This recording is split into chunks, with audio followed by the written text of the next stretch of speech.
evening, everybody. Good evening, good evening, good evening. And a very warm welcome on this if this piano riff ever finishes, which it might do, it might not, it might go on indefinitely. There we go, that feels like an ending there. Good evening to all of you and a very merry Quizmas to you all. The camera is off at the moment because I need the camera for the game's going to be playing later on, and I don't particularly want to be flapping around. I could do some flapping around. Have I got a camera on this overlay? Because I've set up some new overlays, as you may see. You may be able to see. If I activate this, is anything going to break? Oh, no. Cool. Remind me to deactivate it before we start the game, then. No, that's the border. That's the placeholder. There we go. Hello! Good evening and welcome. A very, very merry Quizmas to you all. How are we all doing? Everyone ticking along? Everyone doing well? I hope so. An unorthodox start. We normally go play the Sting first. I don't normally go in on a cold opening, so to speak, but I thought I'll try something a bit different for the first day of Quizmas, which is finally upon us. Ash and I have been back and forth and talking about this for quite a while now. Ash first mentioned the idea to me probably back in September, October time. Yes, cold opening, very nice for December, absolutely. Welcome, 8 Minky, nice to have you here. Yeah, so we've been back and forth on this quite a bit, and it's finally come to fruition. I've got my Christmas jumper on, and so it's all happening. It's all go. And it's a triple whammy of surprises and festivity tonight. First of all, we're going to have a surprise game for the first day of Quizmas, as are all the games of the 12 days of Quizmas are going to be surprises. They're going to be closely guarded secrets up until the moment the advent calendar door is opened and the game is revealed to you. The second mystery is that this game has got a prize attached to it, which I will tell you all about after I have opened the door. And again, that is going to be a closely guarded secret until they've all the games of the 12 games of Christmas have got prizes attached to them, but they're all going to be closely guarded secrets up until the moment the doors are opened. And there is a third surprise for after the game that we're playing tonight, which I'm not going to say any more about until we get there. So a triple bill of festive surprises for you at the head of the evening. I do hope you are all well and are ticking along nicely. Literally know as much as you guys do, actually. I think Scorecount maybe knows one thing more. You maybe know about prize number 3. I think you probably do, Scorecount, know about prize number 3. Surprise number 3 rather than prize number 3. But everything else is we're all very tight-lipped on. I think only Ash and myself, I believe, know exactly what's going on. So it's all very exciting. It's also I've had a bit of a fraught day because I had to write a lot of questions for the other thing that's happening later on. Most of the questions for this one tonight I wrote the first game, that is, I wrote last night, with a couple of them finished off this morning. But also there was we had a guy in today to look at the heater in our bedroom, which was being a bit funny. And then Dylan's still being homeschooled at the moment because of the COVID case in his year bubble. And then there was something else that happened that took up about an hour. And then the vicar at the church phoned me. I had to talk about Christmas. So it's just been non-stop. I didn't actually get around to actually starting stuff that I needed to do today until about 11 o'clock, which is really unusual for me. I normally sort of start about 7:30 if I can. But anyway, we're here now. I think I've got everything in. There is one thing missing from the third surprise from later on. I need to reveal something because I can't talk in code for the rest of the night. I must deactivate the camera. Yes, I must do that. But I don't need to deactivate it immediately for the first thing that I'm going to show you. But I'm going to do it anyway so that I remember. So let's go to integrated webcam so you can see everything in full. Here we are, the 12 days of Quizmas. And we're going to open the first door on our advent calendar for the first day of Quizmas, which is today, the 1st of December. Before I do that, let me say hello to you all. We have got a dogfish, an Aspia dog, 2 dogs at the top, very nice. Welcome to you both. ABME, Innis, Keshihead, Pum and Ben, Connor, Cola, Clive of Legend, Drahuska, the Lupine One, Cetra, Howta2, the Naked Grandma, Joey Gatorman, Random Zombie, Puzzled Dan, Hodders91, David J. Bodycomb, Shadowmain, DC Simmons, Kazvez, We Like Shapes, Topper One Gaming, Procyon, Score Count, Apple Beautiful Cars, 8 Minky, Ramsey Fox, Prugs, Itogi. I can see all the names coming in at the bottom now as well. GM Rubik's, Not a Jumble of Numbers, Paulister, Gruffa Vitrudel, Samster. Wonderful to have all of you with us tonight. 40 names by the looks of it at the moment in active chat and 61 in the viewers in the lobby, which is hugely exciting. So thank you so much for coming to join me on this, the first day of Quizmas. Like I said, these not the next 12 streams, but a collection of 12 streams. Thank you very much for that subscription there. Weemas, 19 months now. On the first day of Quizmas, Weemas gave to me a Twitch sub that... And then the chat moved down and I can't see it anymore. A Twitch sub that wasn't tier 3. Thank you very much for the 19 months of support, Weemas. That is hugely kind of you. Welcome to the stream, M3 times AJ Nokia. Lovely to have you here. You're just in time. You haven't missed anything yet. Just very briefly, very quick overview of exactly how the 12 days of Quizmas are going to go down. Over the next month, and you can tell which days exactly as symbolised by the doors on the Advent calendar, Ash and I are going to be playing one of our games, one of the games of the games we have in our collections, 6 of mine, 6 of Ash's, and they're going to be played just like normal game nights and quiz nights. The only difference being that on Panda Tipster, welcome to the stream, lovely to have you here. The only difference being on Tuesday, which is obviously normally my sort of fixed schedule, if you like. The timetable's sort of gone in the bin for at least December. Thank you very much for that 2-month subscription with Prime there, AJ Nokia. Thank you for the continued support. Lovely to have you sticking around. I hope you are enjoying yourself here, and thanks for the support. Very, very kind of you. So each of the games that we're going to play will have a prize attached. The prize will be different. It is going to be set in stone from the beginning, but they might be slightly different along the way. There might also be slightly different metrics to how those prizes are awarded. Everything will be explained for the individual games. Ash and I did decide, we've had a chat about this, we did decide that for the duration of the 12 days of Quizmas games, for the 12 prizes that are available for these games, you could only win one, because it's the season of giving. Oh my goodness, having a hype train 2 streams in a row. Gruffa, thank you very much for that 2-month Prime sub. The train is getting ready to leave the station. That's enormous. That's 2 hype trains in 2 streams. Goodness me. I do like a hype train. We're at 94% on level 1. Thank you for your support and generosity. Maybe we can get more hype when I open the door. That will be exciting. I've got 5 minutes before the hype train runs out. We'll get more hype when I open the door. So just to say on the prizes, Ash and I did decide that it was only going to be... oh my god, Connor, thank you so much for those 3 gifted subs there. Welcome Dogfish, Stormvision, Jimmy T. Thank you very much for the support. Welcome Jack Wilfred to the stream. Lovely to have you here. Connor, thank you very much for your generosity. Here come all of the boops now. Welcome to our new family members here. Welcome. 1 prize per person for the duration of the game. So if you win a prize tonight, you can still potentially go on to win other things, win other games, but there won't be a prize. What happens to that prize? It may go to second. It may be that the person who wins gets to choose. Ash and I are still not quite decided on that yet, but we've got until at least tomorrow to figure that out. Paula, so thank you for that 3-month subscription. Hoip indeed. 3-month Prime subscription. Thank you so much indeed for your continued support.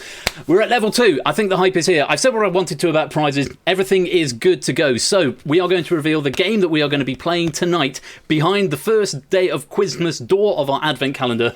And my god, I hope everything works. Are you all ready? Shall we have a countdown? Shall I do a countdown? Yes. Dylan says yes. Okay, here we go. I'll count down from 10. 9, 8. Clive says nah. Well, I've started now, Clive, so I'll finish. 7, 6, 5, 4, 3, 2, 1. Let's open the door.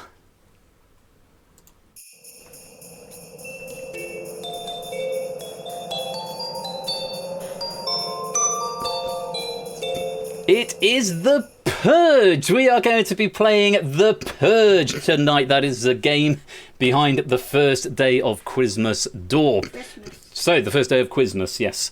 Christmas. No, Quizmas, Dylan, it's a thing. Trust me, I do know what I'm doing. We have decided this. So, behind the first day of Quizmas door is the Purge, and that is a game we are going to be playing this evening. Purge on a Tuesday is a thing unheard of, I know. Thank you very much for the 200 bits there, Prog Me.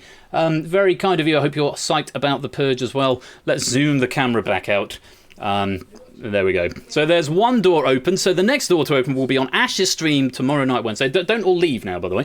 But the next door to be opened will be the second door on that bottom row, and that will be on Ash's stream tomorrow. So I'm going to flip over to my starting soon screen. I haven't put these on the overlay because it's temporary for the 12 days of Quizmas. I might just leave the advent calendar open because we can always come back to that later on. And we are going to play The Purge. So this is a very festive theme pack. And before I play the sting, this has got a prize attached to it. And the prize, if you win tonight, is very straightforward. There will only be one Purge survivor. And whoever survives the Purge, that person will win £15 PayPal from me. This will probably be tomorrow morning by the time I get around to it. £15 PayPal if you provide me with your details. If for whatever reason you haven't got a PayPal account, I am happy to sub that out for a Steam voucher instead. So that is going to be the prize on offer if you win the Purge. It is a cash gain indeed, Lupine. 1,500 pence if you win the Purge. Thank you very much for that gift sub. Kazvez to, I should go to the other channel because then I can see things much easier. Gifting out a gift sub to, who did it say? Who did it say? It's scrolled down and I can't catch up with it now. Kazvez to Topper One Gaming. Welcome, Topper One Gaming, and thank you very much for that, Kazvez. All evil to Fluffy over December. It's going to be a mix. There's a mix of games over the course, and I think they're quite well spread out as well. So it's not going to be all intense and then all light and fluffy at the end. So it's a nice mixture. So we are going to be playing The Purge tonight. £15 cash if you survive The Purge this evening. It's a very, very festive, heavy pack. So I do hope you enjoy it. Let's cue the music. If I press the play button, it's going to mute my microphone temporarily, and I will see you for The Purge in just a second.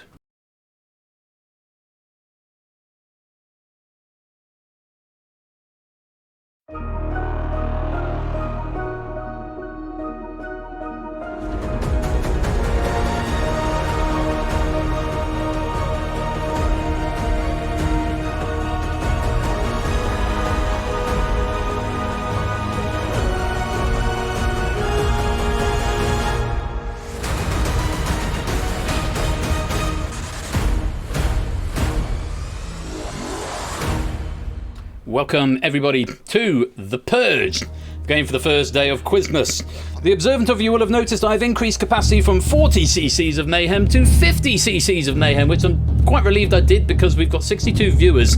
The last few times we played we have filled up to 40, and I do want as many people as possible to be able to come and join in. So do come and join the lobby if you would like to play, and thank you very much to DC Simmons giving out a community sub there. Thank you very much, DC Simmons, for your generosity. And that has gone to How Tattoo. Welcome to the family. And thank you very much to DC Simmons for that gifted sub there. So, yes, I added in an extra row at the bottom so we can now have up to 50 rather than 40. Which is the usual one, how it's been in the past. We'll find out in a few minutes whether or not that was necessary or if we're just going to get 40. But yeah, that is how this is playing. Something else, I did hype train success. We've got a hype train emote there that I'm going to press the share button on. Choo choo, thank you very much everybody for the support with that. You lovely, lovely people. Now, maybe this changes the meta, as David J. Bodicum is saying. We've got up to 40. Something else I did do on this earlier on, because of problems that have been happening in the past with my internet, I've added a time machine to this game as well. Hooray! We did need the extra rows, and I was disappointed at the moment. Can we get to 50? That's the question. So if something goes wrong with this game tonight, I'm hoping it won't, because it's still a faff and it still breaks the flow of the evening. But if it does, we should be able to just go back in where we left off. There's a couple of fringe exceptions, depending if it crashes, where it crashes. But hopefully that won't be a problem. So yeah, that's a thing. That's another thing I've been doing today, which is why it's been a bit busy. So if you've not played The Purge before, it's a very simple concept, if you like. It's multiple choice quiz questions. All the answers are whispered to Persephone's Twitch bot. Very, very important that you do that. Have I taken it out of test mode? Yes, I have. Have I got the right questions in? Yes, I have. Have I? Is that the right question pack? Yes, I have got the right question pack, so it's not a problem. All the answers are whispered to Persephone's Twitch bot, and it will be a letter A through E for the majority of the questions. How this game works, there'll be a Purge meter in the middle. If collectively you get enough questions right, if enough of you get the question right, then you're all fine and we go on to the next question with the next multiple choice question. If collectively too many of you get it wrong, the people who get it wrong are put into a purge. In the purge, you get a question which is non-multiple choice. You get slightly longer to answer. And if you get that purge question wrong, then you are eliminated from the game. That's how it works. Relatively straightforward concept. Basically, whisper the answers, get the question right, avoid a purge. And if you're in a purge, you've got to get it right to survive.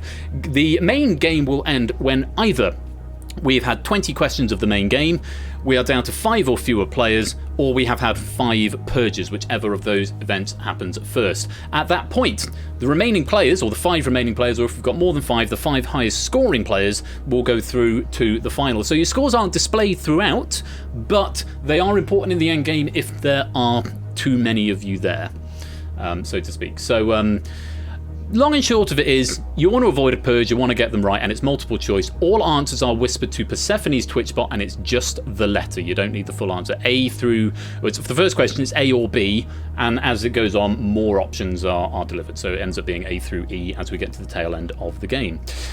That's about the long and short of it. It's a great game. Well, I think it's great. I'm biased though because I invented it. It certainly seems to be. People seem to enjoy playing it. I can't really put myself on a pedestal saying it's a great game. That's really conceited. I retract that it's a great game. I will leave you to decide whether it's a great game. But I certainly enjoy running it, and hopefully you guys have fun playing it as well.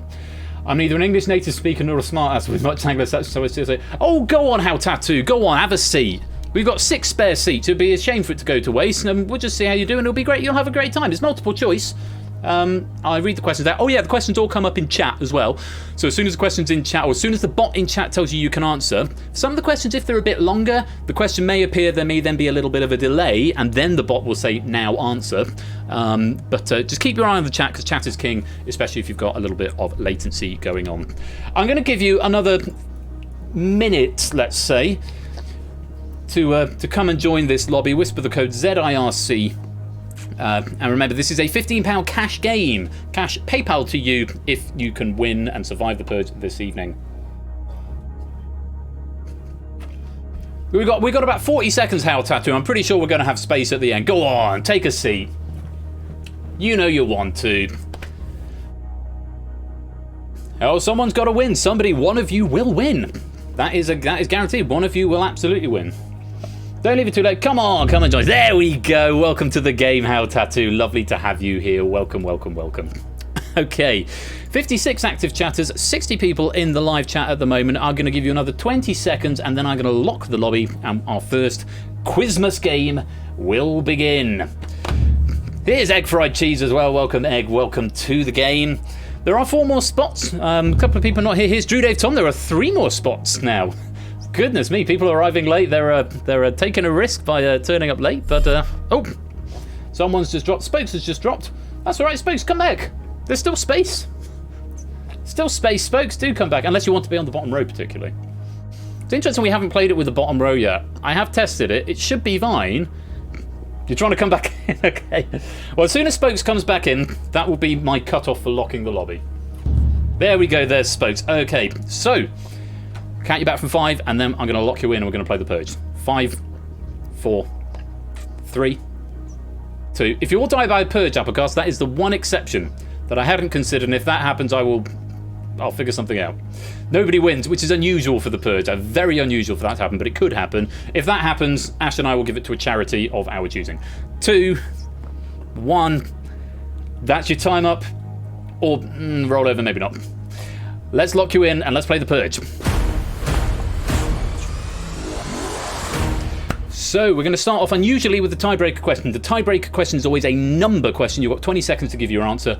And if you don't put an answer, then you get the maximum integer, which is like 48 quadrillion or something. So do submit an answer. No commas, no periods, no full stops. It might be used. It might not be. It's just in case it's needed a little bit later on towards the end of the quiz if you have got the same number of scores. So if there's a tie going into the final and you've also got the same number of questions correct, which is the first metric, then this tiebreaker will be used. So it's very unusual for the tiebreaker to be used, but we get it out of the way first, and it gets you into the hang of how the game works. So whispering your answer to Persephone's Twitch bot, it's a number, it's going to be a whole number, and there are no commas, periods, full stops, decimals, or anything like that. So just whisper the number to the bot, and all will be well. Keep your eyes on the chat. Good luck. Here comes the tiebreaker question. How many artists were in the original 1984 lineup of the Band Aid Christmas hit Do They Know It's Christmas? Feed the World? You've got 20 seconds to get an answer in.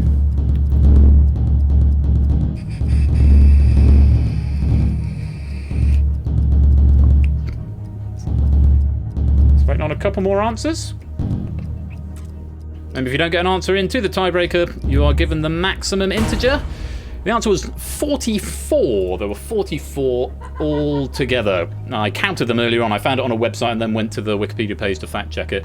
I counted them individually. So whoever is closest to that will be in good contention for tiebreaker if and when we need it. For now though, let's go on to the main body of the quiz. So the Purge meter is starting at 50%. The breakpoint is there. If 50% or more of you get this question wrong, we will be going to a Purge. If not, we'll go on to the next question. So it's A or B for this first question. You've got 10 seconds to get your answers in, so not quite as long. Keep your eyes on the chat. Good luck. Here is question number 1. Options are A, Bethlehem, B, Nazareth. In which town was Jesus born?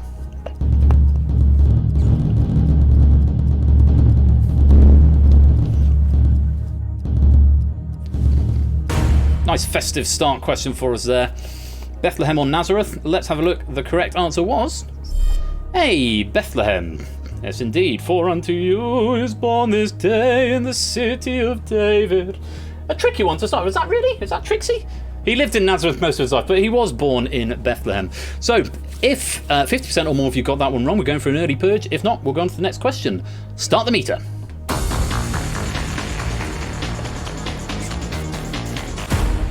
No drama in that one. 17% incorrect, which means 83% were right. 4 people saying Nazareth, 4 people abstaining. So those abstentions causing just as much damage as the people getting it wrong there. But no drama. But it is a game where you might as well get an answer in because abstaining, you know you're going to be wrong. So you might as well have a punt, especially early on when it's A or B.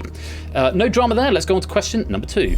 With every question, the Purge meter drops 10% unless we're coming out of a Purge. So now the Purge meter drops to 40%. 40% or more get it wrong. And we go to the next Purge, or the first Purge. Fingers on buzzers, A or B. Here's question number 2. Options are deciduous, evergreen. Typically, a Christmas tree will be what?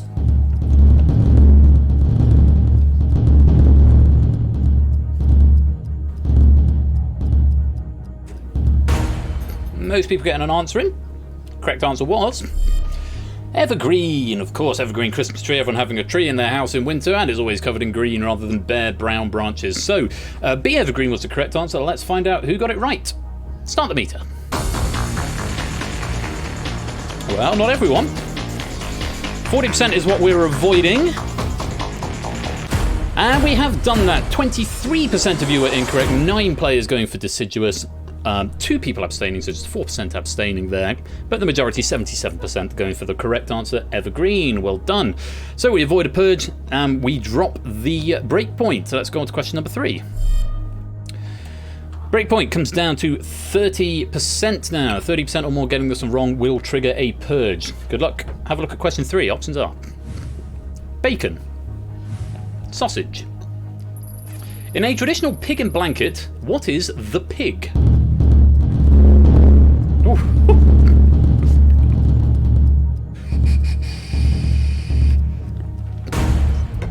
Hell Tattoo just getting an answer in the nick of time there by the looks of it. Lockin.wav indeed, Ramsey Fox.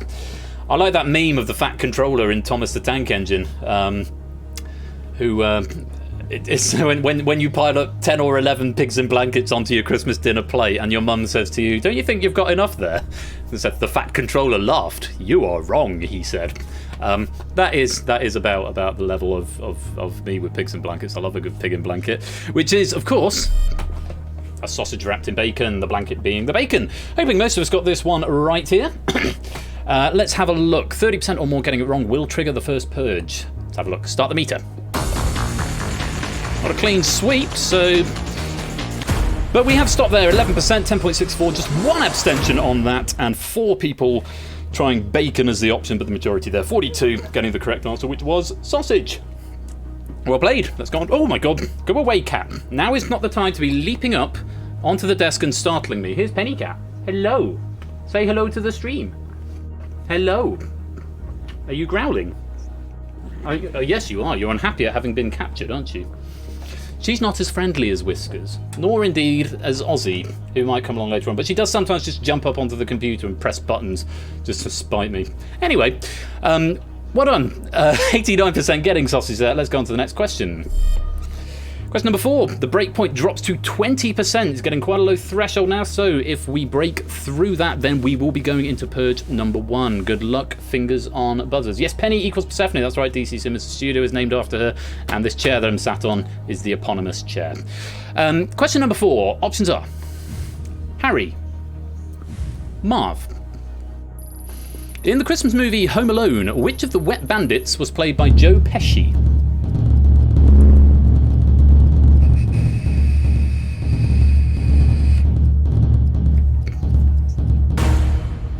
I've got a joke that Ash knows about, but I can't tell you yet in case it comes up later on. But I'm gonna tell you a bit later on. Harry or Marv? We watched Home Alone day before yesterday, actually on Sunday. It was really good. Brought back some good memories. Let's have a look, see what the answer was. It's A, Harry. Harry was Joe Pesci. Marv was played by Daniel Stern. So, if we get 20% or more getting this one wrong, we will be going into Purge number 1. Let's have a look and see what you said. Start the meter. Well, we're not all right. We are climbing. We're halfway towards the breakpoint, and we're still climbing. And we're still climbing. And we've hit it. Wow, 53%, just over half.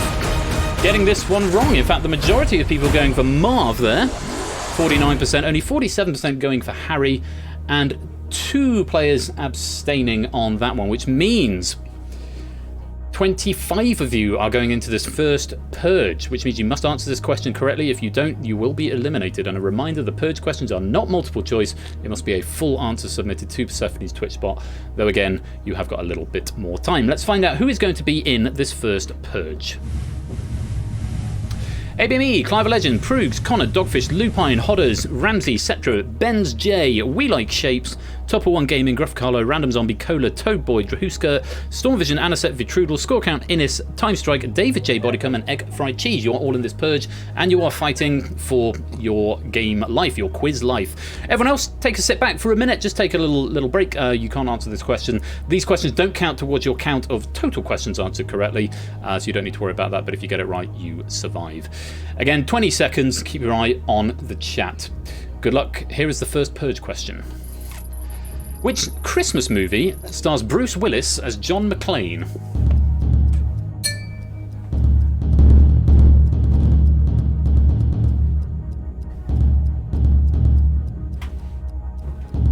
Wait for a few more answers to come in. 5 seconds. Vitrudel and Drahuska didn't look like they got an answer, so we will be losing them at the end of this one. So, 25 random hit. No, it's the people who got it wrong, how to 2. It's the people who got the immediately previous question wrong or abstained are the ones who go into the Purge, is how it works. There were a couple of abstentions. Yeah, the fun joke I was going to say, I forgot there was this question. I was tempted to make the first question true or false. Die Hard is a Christmas movie, and just let you guys decide.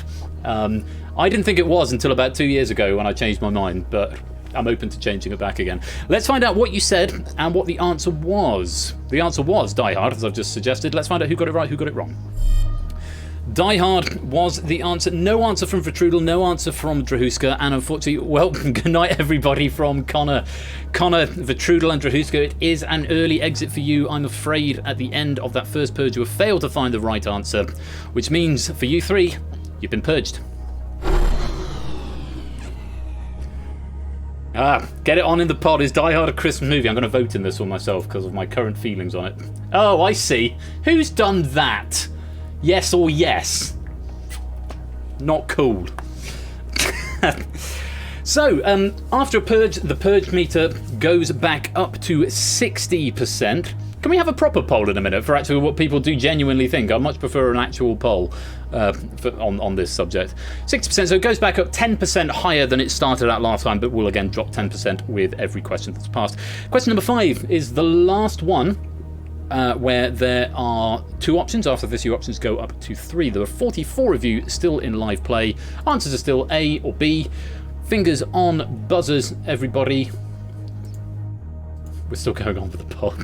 Fingers on buzzers, A or B. Here comes question 5. Options are A, lemon. B, orange. Question is, a traditional Christingle is made up of a candle, sweets, and which fruit?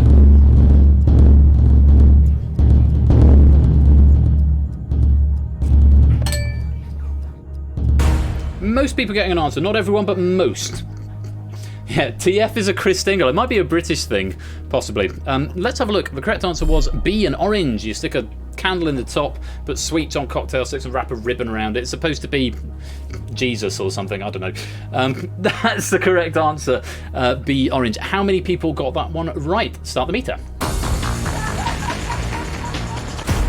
The majority of us, only 9% getting that one wrong, 1 abstention and 3 people going for lemon, 40 people going for the correct answer, which is orange. We've got an actual poll going on now. Let's get some voting going on that. 50-50 at the moment. No drama there, 9% getting it wrong, breakpoint was 60%. Let's go on to question 6. Breakpoint drops to 50% and the question options go up to 3. So it's A, B or C now. You need to find an extra key on your keyboard or smart device. Fingers on buzzers. Here comes question number 6. Options up. A Christmas Carol. Great Expectations.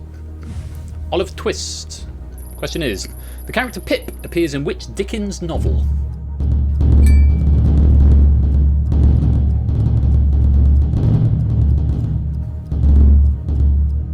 Time. I know this isn't red herrings, but I fancied throwing a little one in there for you. Correct answer is B, Great Expectations. Yes, you got Tiny Tim in A Christmas Carol and the eponymous Oliver and of course the Artful Dodger in Oliver Twist, but Pip appears in Great Expectations. Poll is still ongoing. Look at the results of that in a minute. 50% is the break point for this question. 50% or more get it wrong. We are going into Purge number 2. Let's find out how many of you got it wrong. Start the meter. Not a clean board, not by any stretch. We're up to 25%, halfway towards the break point and still climbing. Oh, and we've stopped. 34% of you were incorrect. 4 going for A Christmas Carol, 7 going for Oliver Twist. 4 abstentions there. 29 of you, 66% getting the correct answer. Great Expectations. Very, very well played. Let's go on to the next question. Question number 7. Still 3 options. Few. Now the few's coming in where people get saved by the hive mind, which is quite a fun thing about the game. You can get this wrong and you can still go on to win. In theory, you can get every question wrong apart from the ones that count and still go on to win. On we go though. 40% is the new break point. 3 options, A, B or C. Here comes question number 7. Options are gold, myrrh, frankincense. Question is, which of the gifts presented by the Magi to Jesus was also present at his death and burial?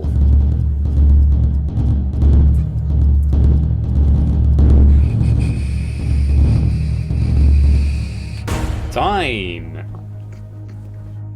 Yeah, that's always going to be a little bit of the sort of Christian story of Christmas here along the way. So there's a couple of these coming up tonight. Let's have a look at the correct answer.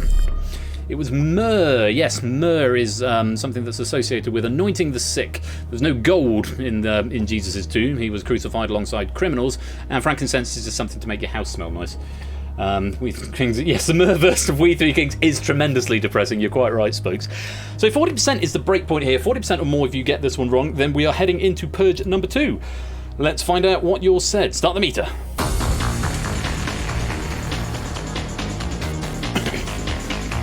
Well, we are halfway there, 20%, and still climbing.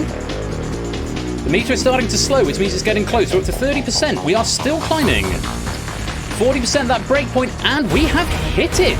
Only just, mind you. 45% incorrect there.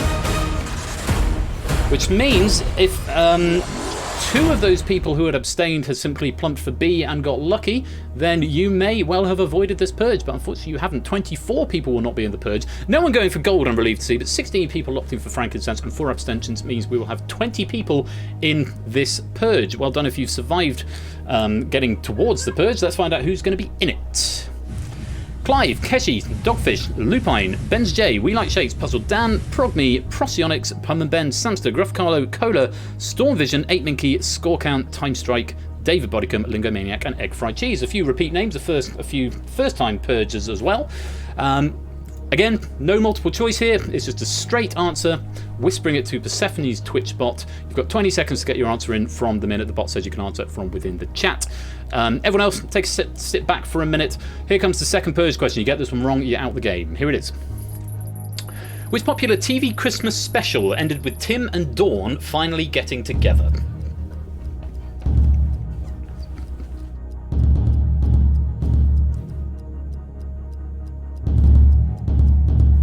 Some slow answering here.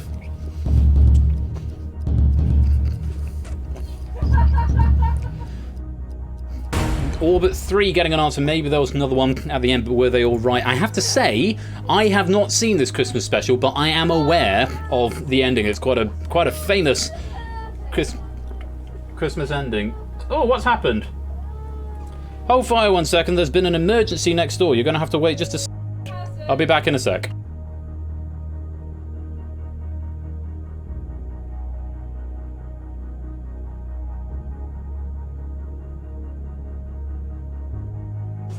There is no emergency. There's an 11-year-old who thinks it's amusing to do very accurate impressions of someone who's very distraught about something, but in reality my wife had just taken away the remote control. So, no drama. That's basically castration, though. Yeah, kind of is. Mrs. Flush, by the way, also rocking the Christmas jumper this evening. So, 3 of you didn't answer that one, which means you will be eliminated no matter what, but let's see what everyone else put and what the answer was. Oh, go back to the right... what are we playing? The Purge. There we go. The right thing. Here we go. Let's have a look. The answer was The Office. It was The Office. Oh, that's a smattering of speech bubbles there. Who got this one right? Keshi got it. We Like Shapes, Samster, Procyonics, Gruff Carlo, Cola, Egg Fried Cheese, and David. Good Night Gracie from Clive, Night Folks from Dogfish, Gavin and Stacey, a good guess from Lupin but not the one, no answer from Progme, Vicar of Dibley was wrong, Home Improvement, no answer from Pum and Ben, Abfab, It's a Wonderful Life, Whoever Narrate, I'm and Dawn. That's not right, Logomaniac. No answer from Time Strike. And Vicar of Dibley from Score Count. All incorrect, I'm afraid. Valiant effort, all. But unfortunately, at this point, you have failed to answer the Purge question correctly. And that means you've been purged. 44 is reduced to 32. 12 players going out with that Purge. I think there was just 2 on the first one and then 12 on the next one. So, but we're down to 32. It's still quite a healthy number of players in the game. Purge breakpoint has been reset to 70%, so that is now quite high there, 70%, but it can be broken. We've seen it done last time we played. We breached through an 80 and I think almost a 90% one as well, so gotta be aware, be careful. 32 of you left, 3 options, A, B or C. Fingers on buzzers, here is question number 8. Options are Brussels, Bruges, Belfast. Question is, in which European city was a 2008 Martin McDonagh film set?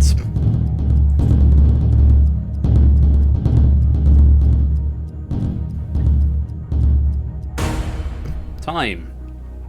Maybe a little bit of a trick because his name is Martin McDonagh, which sounds kind of Irish. And Brussels is, of course, the red herring there because it's all to do with Christmas, Brussels sprouts. The actual answer was the one in the middle. It was B, Bruges. B for Bruges. Yes, the film in question was In Bruges. Very good film, sort of black comedy, very funny. 70% is the break point. If we get 70% or more getting it wrong, we will be going to Purge number 3. Very good film, you're quite right, Keshi. Very, very funny film. Let's have a look and see how many got it wrong. Start the meter.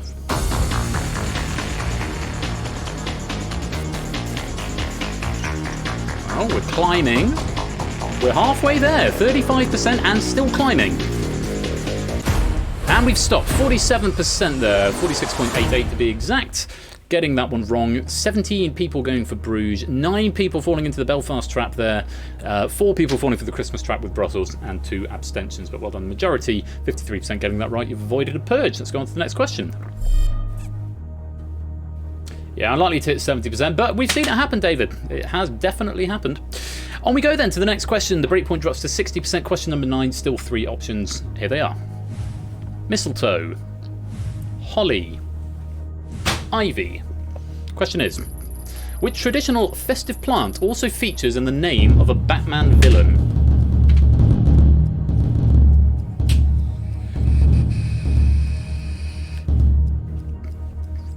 Fine. Hopefully a relatively straightforward one. Again, we've got some nice festive plants up there. Let's have a look. The correct answer was sea ivy, as in poison ivy, as opposed to mistletoe, holly freeze, or mistletoe joker. I really need to work on my Batman puns. 60% is the break point.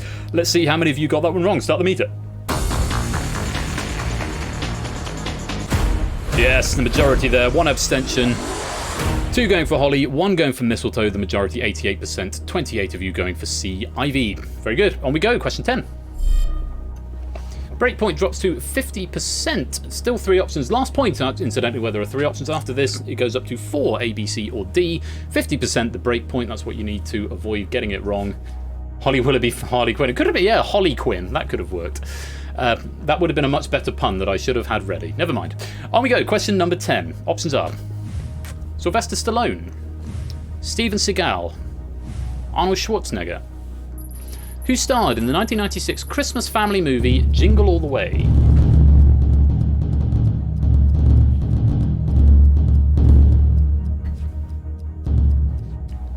Time. Oh, it's an easy one if you've seen it. Yeah, the icon. These are the proper Christmas movies, Toad Boy. Put that cookie down! Now! And Turbo Man. I grew up on this film. I've seen it. I don't know how many times I've seen it. I don't think it's aged particularly well, but it's still quite fun to watch every Christmas. Put that cookie down now, indeed. A very different movie with Steven Seagal. Well, 50% is what we're avoiding. The correct answer was, that's not actually officially revealed yet, is C, Arnold Schwarzenegger. So well done if you got that one right. Let's find out how many of you got it wrong. Avoiding 50%. Start the meter.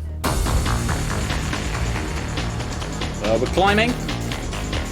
And we've stopped. 19% incorrect. Just the 1 abstention there. 3 going for Seagal, 2 going for Stallone. The majority, 26 of you, 81% going for Schwarzenegger. Very, very nice indeed. On we go to question number 11. And the options increased. There are now 4 options for this question, A, B, C, or D. So you need to find that extra letter on your keyboard. 40% the break point, so it's gone down under the halfway mark. So can the hive mind keep you safe? We'll find out. Question number 11. Here are the options. Stephen Fry, Danny Dyer, Marge Simpson, John Burko. The question is, since 1993, Channel 4 has given an alternative Christmas message on Christmas Day, delivered at the same time as Her Majesty the Queen. Which of these has not delivered the message?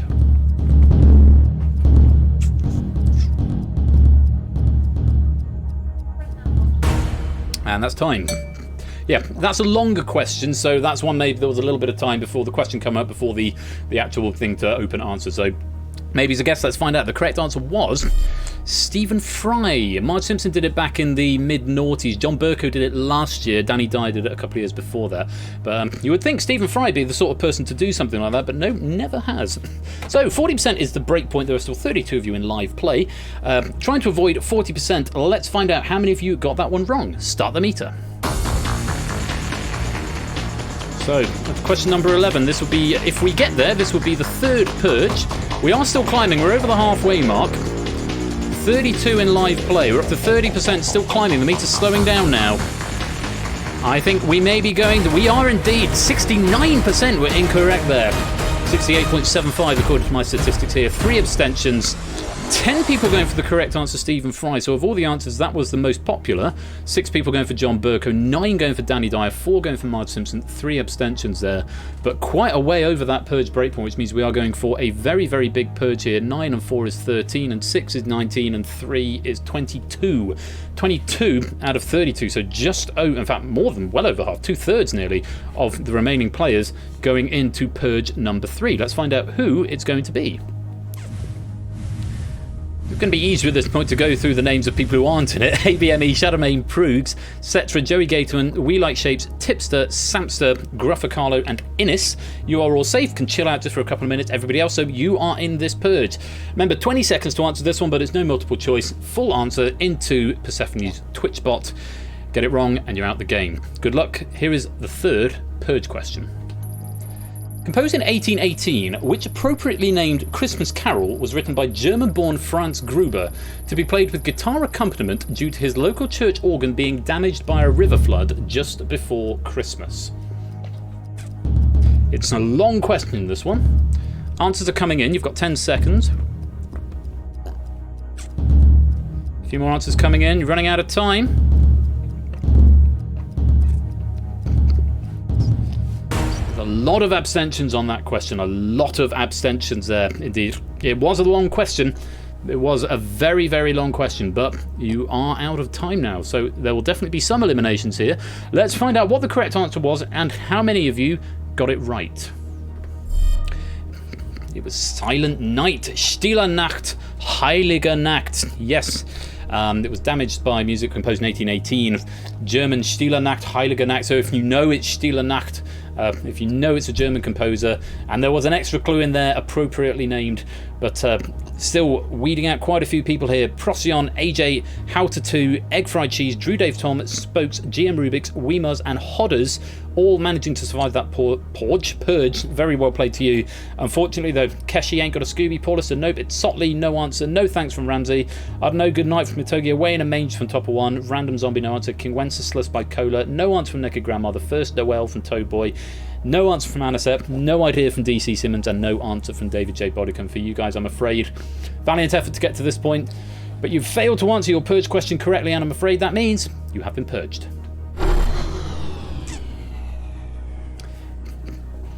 So we're losing another 13 players there. We're dropping down to 19. Still a healthy amount of people left, and that breakpoint going back up to 80% now, but with only 2 purge questions left in the bag before we get to the final. It's going to be interesting to see if we can get there. 19 players remain, still 4 options, 80% breakpoint. Question number 12, options are vodka, whiskey, port, brandy. Question is, which of these is a fortified wine often associated with Christmas?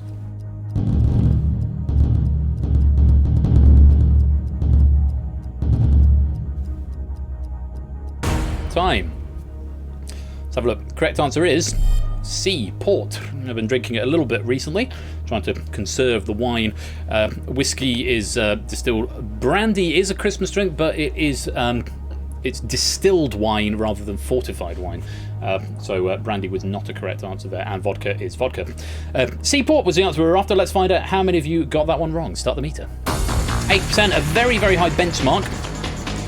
If we do go to a purge at this point, it is going to be, there might be some tears. But we're not. We've stopped at 37%. No abstentions there. 36.8 for total getting that one wrong. 6 going for brandy, 1 going for whiskey, no one going for vodka, but the majority, 12 of you, 63% going for port. Very nice. On we go.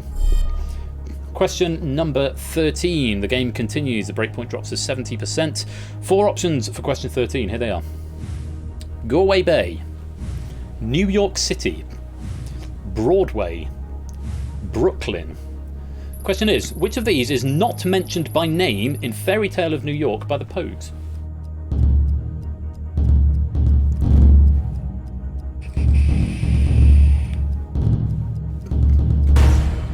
Time. Let's have a look. Correct answer is Brooklyn. All of the others are. So you've got when you first took my hand on a cold Christmas Eve, you promised me Broadway was waiting for me. That's the first one. And then, you were handsome, you were pretty, queen of New York City. When the band finished playing, they held out for more. And then, and the boys of the NYPD choir were singing Galway Bay. And the bells are ringing out for Christmas Day. You scumbag, you maggot, Steve Davis, John Parrott. That's the new version. It is a great song, great Christmas song, all the controversy around it every year. So Brooklyn was the answer, is not mentioned in the song Fairy Tale of New York by the Pogues. Let's find out how many of you got that one wrong. 70% is the breakpoint that we are avoiding. Start the meter. Tipster thought NYC was a trap. No, it's definitely in there, Tipster. So we are climbing. 70% is what we would like to avoid. We've hit 35%, halfway there, and we are still going. We're still going. A lot of people getting this one wrong. A lot of people getting this one wrong. Whew, it has stopped. We've stopped at 63%. Again, Brooklyn was the most populous answer there, but the other ones have split the crowd almost perfectly. 4 going for Broadway, 5 for New York City, 2 for Galway Bay, and just the 1 abstention there. 37% getting that one right. Aiming, you wanted the chaos. Well, we have avoided the chaos this time, but it got pretty high. If you do that again on the next question, it will be a purge. 63% is high, but we're going to move on to question number 14. Still 4 options here, and that breakpoint is going to drop down to 60%. Good luck, fingers on buzzers, A, B, C or D. Here are your options. John, Mark, Matthew, Luke. Question is, which of the 4 Gospels eschews the nativity story in favour of the incarnation of the Word? Which is, the Word was made flesh and dwelt among us, that one.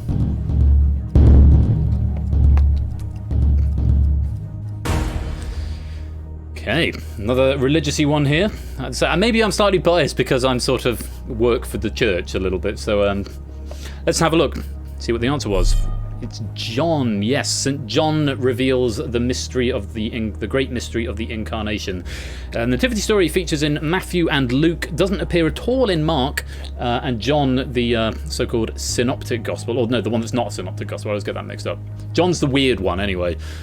He goes for the Word was made flesh and dwelt among us. It's that quite famous line. If you've even been to church at any point near Christmas, you've probably heard it. So, breakpoint is 60%. 60% or more of you get this one wrong. We are headed into purge number 4.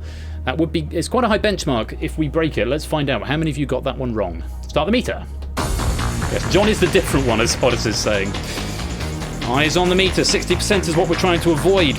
We're at the halfway point. We've hit 30% and we're still climbing. 40% and now we're slowing. 45%. Still creeping up. 50%. We're still going. 55% and still going. And we have hit it. 68% getting that one wrong. Only 6 people getting the right answer of John. 5 going for Matthew, 6 going for Luke, and 2 going for Mark. No, it's interesting, actually. The people, most populous answers then, Matthew and Luke, are the 2 that do feature the nativity story. No one abstaining there. 2 going for Mark, 6 going for the correct answer, John, 32%. With 68% getting that one wrong, though, we have triggered that breakpoint, and we are heading into purge number 4. Let's find out who is going to be in it of the remaining 19. At me, Shadowmane, Cetra, Joey Gatorman, We Like Shapes, Weemers, Tipster, Samster, AJ, Rubik's, Howtatu, Egg Fried Cheese, and Drew Dave Tom. Prugs, Hodders, Prosionics, Gruff Carlo, Innis, and Spokes. Relax for a minute. You're not involved in this purge. You can just take a breather, stretch your legs for 2 minutes. Everybody else, though, you've got to answer this question correctly to survive. A few people have been here 4 times and managed to survive so far. Can they survive a 4th one? Full answers, remember, to Persephone's Twitch bot. 20 seconds to get your answers in. Good luck. Here's the question. In which modern-day country was St. Nicholas born?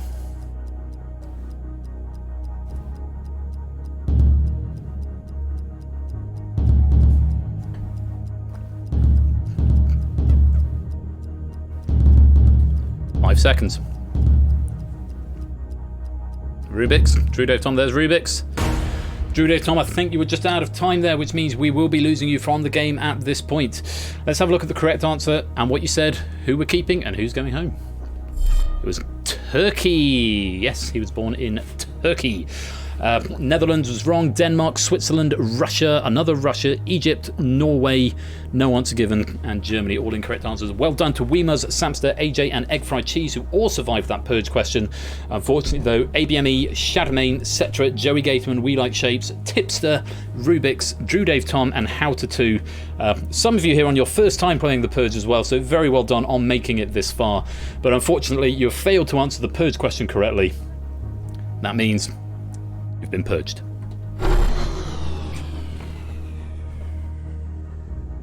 So, we're down to 10 players. Only 5 can go on to the final. If we don't have a clear 5 or fewer by the end of question 20, then we will take the 5 highest scoring players with tie breaks if necessary. If we have the 5th purge before we get to question 20, then we will shortcut to the final with who we have got. 90% is a very, very high threshold, but you have got 6 questions to avoid triggering a purge before we get to see who gets to go into the final. There are 10 of you left. Question number 15, this is the last one where there are 4 options. After this, it goes up to 5, and the E starts to encroach on me. Good luck. Fingers on buzzers. A, B, C, or D. Here's question 15. Options are hens, geese, turtle doves, swans. Which of these birds did my true love not send me a prime number of? This is my favourite question of the night, by the way. Quick thinking required. Quick thinking required. Oh, not everyone's getting an answer in there. That's tricky in 10 seconds. I do appreciate that. Few people timed out there. The correct answer was B, geese. Yes, 6 geese are laying, 2 turtle doves, 2 the prime number, 7 swans are swimming, honk indeed, Lingomaniac, and 3 French hens. So geese is the only one that's not a prime number. Of course, partridge in a pear tree, that wouldn't be prime, and 4 collie birds wouldn't have been prime either with 4. And it's collie birds, not calling birds. Fight me in the comments. 90% is the breakpoint. It's very high. Not everyone got an answer in though, so we're going to have quite a hefty chunk of abstentions counting against you there. But did we get all the way to 90? Let's find out. Start the meter. Short for cauliflower birds. I didn't know that, Bruce. Well, we are climbing. And we are halfway there, 45%, and we're still going. That 90% is getting dangerously close. And we have stopped on exactly 70%. There's a nice round number of players, 10 people here. So 4 abstentions there. Just 3 people going for the right answer. Geese said 2 people went for hens. And 1 person went for swans. Not knowing that, either panicking and trying to get an answer in at the last second, or not realising that 7 and 3 are prime numbers. But there we go. You've avoided the purge. Very well played. On we go to question number 16.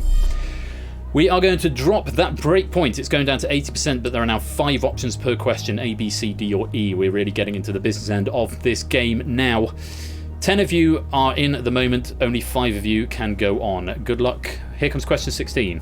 Options are Elvis Presley, a boy sprout, claustrophobia, ice caps, or a mistletoe. What's small green and goes camping at Christmas?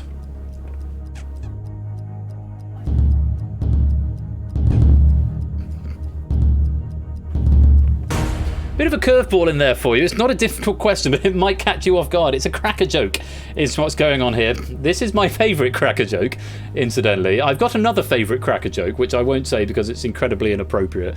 So I'm not going to say that now. But if you want to know, DM me. In fact, I probably wouldn't even tell you in a DM. I'm slightly ashamed that I still like it, but I'm not going to tell you what it is, so it doesn't matter. 80% is the breakpoint. Let's have a look. The correct answer was a boy sprout is small green and goes camping.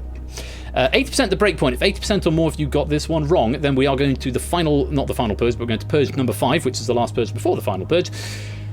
Let's have a look. Who got it wrong? Start the meter.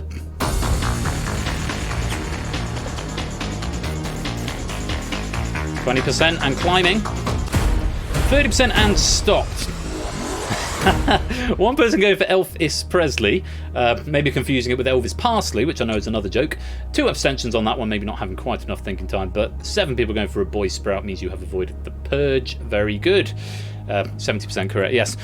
Fun fact, and I say it every Christmas, the reason cracker jokes are so bad is because humour is so subjective, and cracker jokes are universally bad and universally hated by everybody, and so they bring people together and it gets everybody against the joke. That's the point of cracker jokes. True story.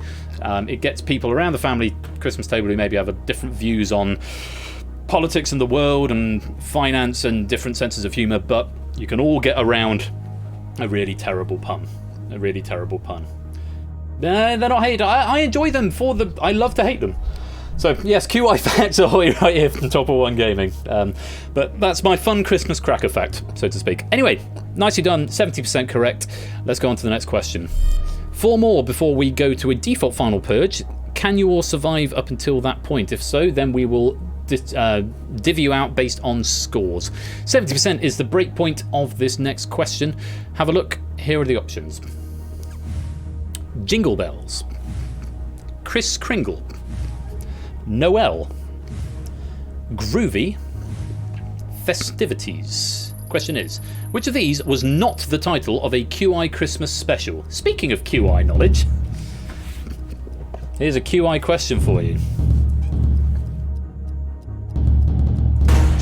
think everyone got an answer in just in the nick of time there, but were they all right? Correct answer was E, festivities. Festivities is not the title of a QI episode. So the groovy one was the one with David Tennant. That was a Christmas special. Noel certainly was. It's a recent one. Chris Kringle, I think, had Brendan O'Carroll on. And Jingle Bells was possibly the one where Stephen Fry dressed as Santa. So yes, festivities. The F series Christmas special, I think, was Fire and Freezing. They had a weird schedule change, and the Christmas one ended up being earlier on in the season rather than towards the end. So yes, E, festivities was the answer we were after there. 70% is the break point. Are we going to avoid Purge number 5? Let's find out. Start the meter.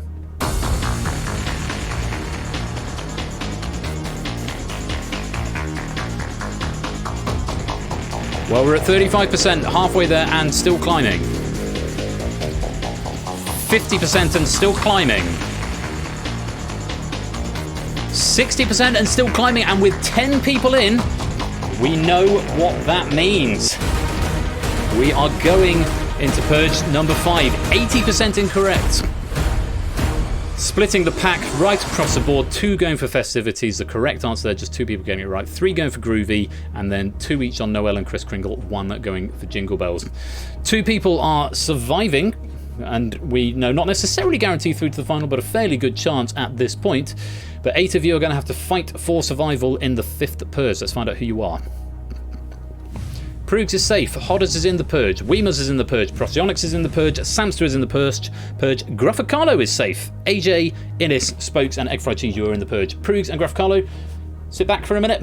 You can relax. This is the final Purge question. After this, we forego the remaining questions of the initial 20. Don't worry about them. They will be recycled into a future Christmas game, I am sure. I almost said something else that's coming up, which I've just caught myself in time for not saying what's coming up. So don't worry about those questions. They will be reused. But we're not going to get to see them tonight. 8 of you are in this Purge. Remember, whispering your answer, full answer to Persephone's Twitch bot, 20 seconds to answer it. If you get it wrong, you're out immediately. We've got at least a 2-person final if you all get it wrong. If 4 or more of you get it wrong, then we're going to break the tie on tie breaks. If 3 or fewer, then we're going straight to the final, and you're all going to be there. Good luck. Here is the 5th Purge question. Which Ed Sheeran song from the album Divide was Christmas number 1 in 2017? So I had a UK Christmas number 1 in 2017. But...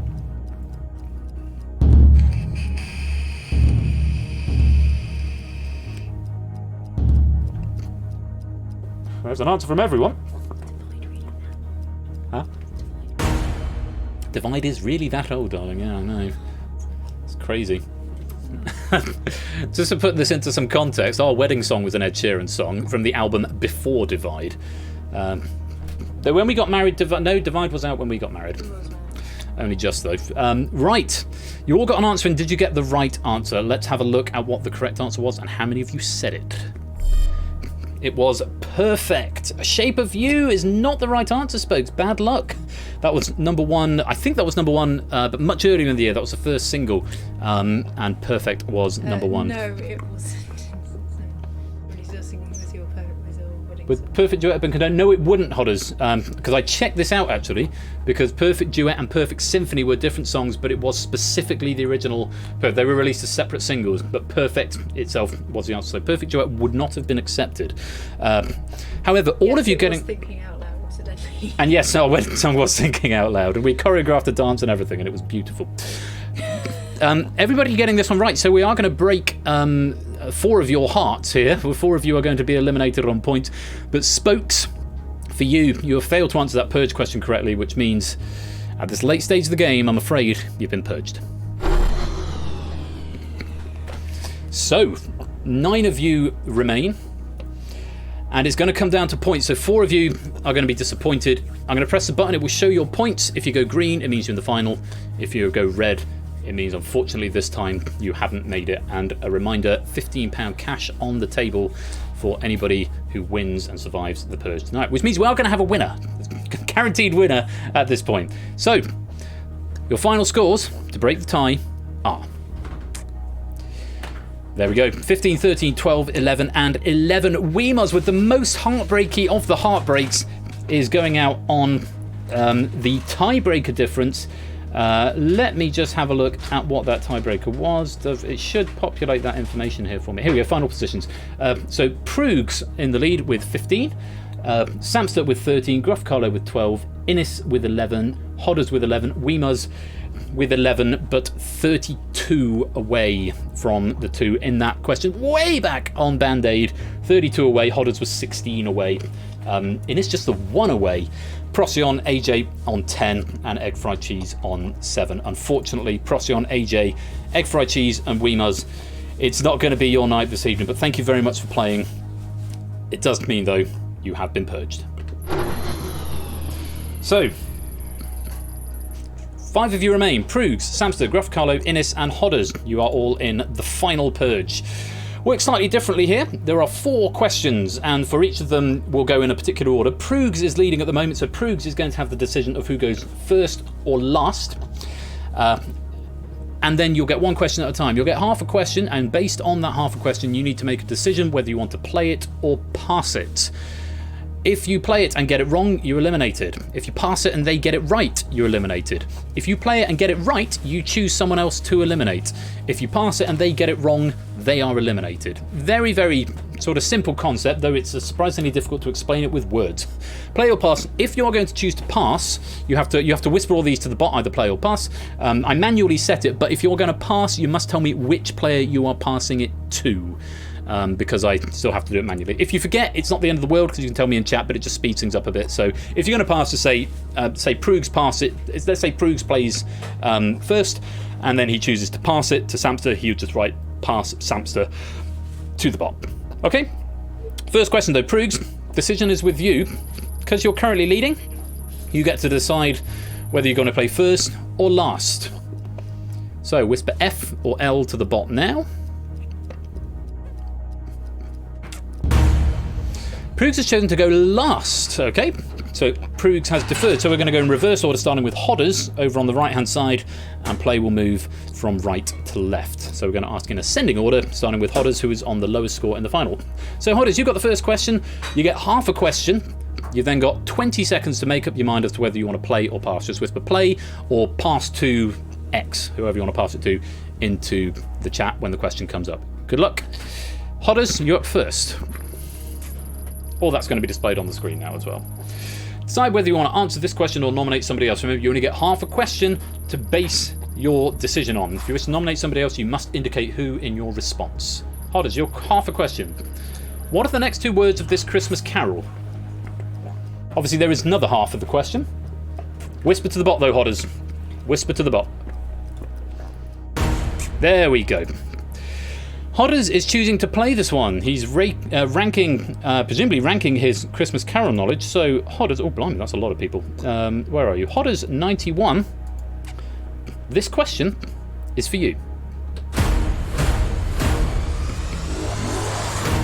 Okay, so Hodders, the question will appear in full. Once again, 20 seconds to whisper, not into public chat, whisper the answer to Persephone's Twitch bot. Good luck.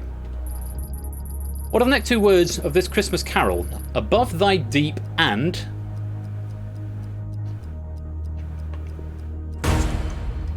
You're saying dreamless sleep. Let's have a look. Is that the correct answer? It certainly is. It's O little town of Bethlehem. Very well played. O little town of Bethlehem, how still we see thee lie, above thy deep and dreamless sleep, the silent stars go by.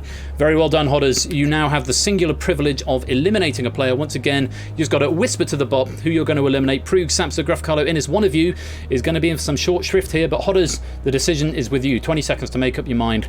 Whisper who's going out to the bot. Oh, no, I need to press the right button, not progress gameplay. I need to press condone, because that was right.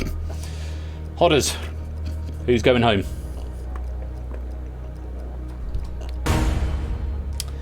You're saying Gruffacarlo. Gruffacarlo, I believe you have won the Purge in the past. But unfortunately, Gruffacarlo, you're not going to win it today. Hodders has answered his question correctly and decided to throw you under the bus. I'm so sorry, Gruffacarlo. Happy Quizmas to you, but I'm afraid you've been purged. Play continues now to Innis. Innis, same drill as before. Whispering to the bot. It is a fun mechanic, Epic Toast, isn't it? Welcome to the stream, by the way, mate. So, if you wish to nominate, remember, you must tell me who you wish to nominate in your whisper. Here is your half a question, Innes. Portrayed by Fozzie Bear. Play or pass?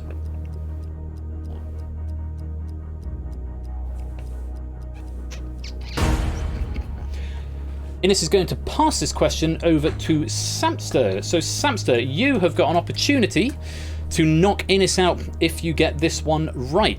Samster, this question is for you. So you've seen the half a question, Samster. Here it is in full. Good luck whispering your answer to the bot.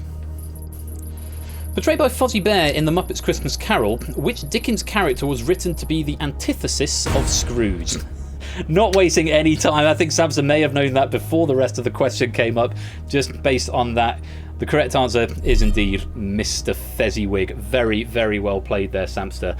That is the correct answer. You have survived. Megs is rooting for you here. No, not taking favourites here. She's saying good boy. But we have to, that means sadly... I'm allowed to be involved. I'm allowed. Sadly, Innes, that was a bad pass. Samster knew the answer. That was a risky pass, but it hasn't paid off.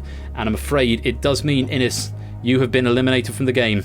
You've been purged. That sounds like it's the best Christmas film.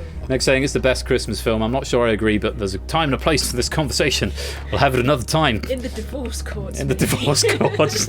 I hope not. No, of course not. Samster, gameplay continues to you. You've just answered a question, but now you've got the decision as to whether you want to answer another one or whether you want to pass it over to somebody else. Again, you get the half a question to make that decision. And if you're going to pass it, tell me who. Half a question for you. What was the name of the turkey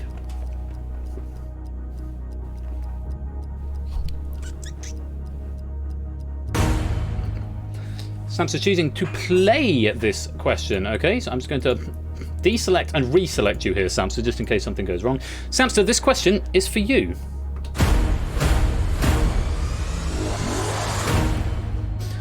Okay, I'm going to say this up front. This is I messaged Alex earlier on because I just had to share this with someone. This is a contender for the most ridiculous thing I've ever written down, possibly in my entire life.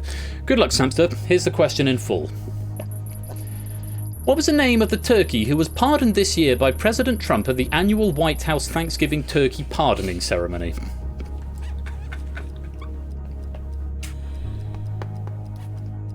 Oh, is that a curveball? A couple of people know this one. Oh, we didn't know the Trump one. Bad luck, Samster. You've played the question and it has backfired because you don't know the answer. The correct answer was corn. Yes, there were two, corn and cob, put to a public vote. Corn won, but they decided that they were both going to go and live in Iowa anyway and live free. But the one that officially got pardoned was corn. Bad luck, Samster. A valiant effort. You did knock Innes out, but unfortunately you got that question wrong and you've just knocked yourself out. Samster, you've been purged. So we get to the final question of the final purge, and it's Prugs versus Hodders. Hodders has survived one question. Prugs, the decision is with you as to whether you're going to play this one or pass this one.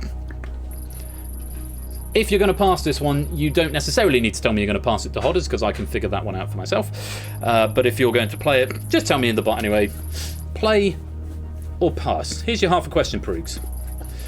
Which Christmas tradition was invented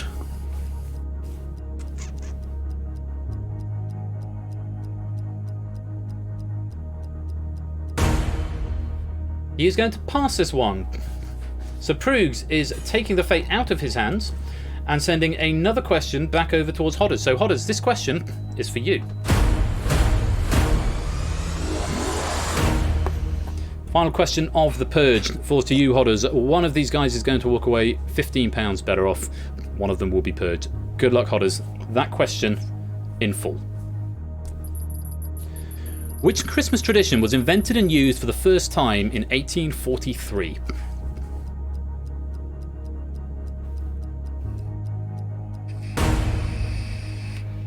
Not wasting much time there. Hodders going for Christmas cards. Prugs thinks he knows it as well. What's the correct answer? It was indeed Christmas cards, or the sending of Christmas cards, which means, Prugs, that was a bad pass. Hodders knew the answer, and it means at this late stage of the game, Prugs, you've been purged. Well, after a very exciting game, and wonderful to see so many of you here as well. Thank you so much for coming to play and for sticking around to watch it. Don't go away because there's more after the break. But at the end of all of that, the winner of the first day of Quizmas game, winning £15, is Hodders91.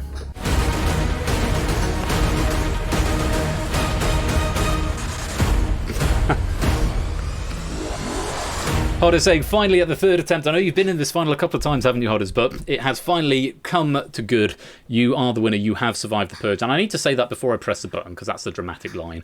Well, congratulations to you there, Hodders. You have survived the purge, and you win £15. Do get in touch with me on... Oh, it's your debut final. Oh, I beg your pardon. Third time playing the game, first time in the final, and winning the final as well. Well, it's been... super fun. I hope you enjoyed all the festive questions. There are more to come, more festive questions to come over the course of the 12 days of Quizmas over the next few weeks, which of course continue tomorrow with Ash on his channel. Before that though, there is a third mystery coming for you after the break. I am going to take a short break. I'm going to get another glass of wine and then going to come back, and it will be a cold start to the next game that we're going to be playing. And all will be well. But there are more games to come, so do stick around. I'll talk more about Quizmas after the break. For now, though, very many congratulations on Hodders. You are the winner of the first day of Quizmas. You have survived the Quizmas Purge.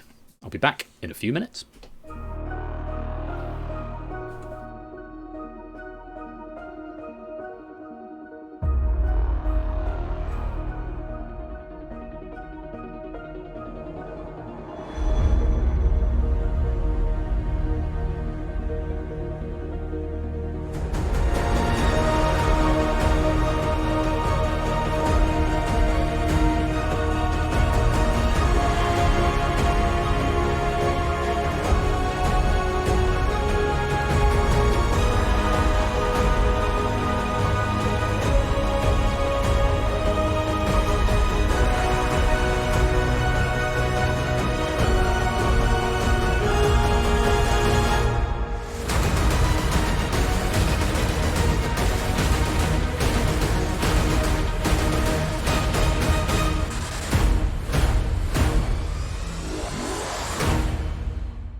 That's the most chill version of Feliz Navidad I've ever heard in my entire life.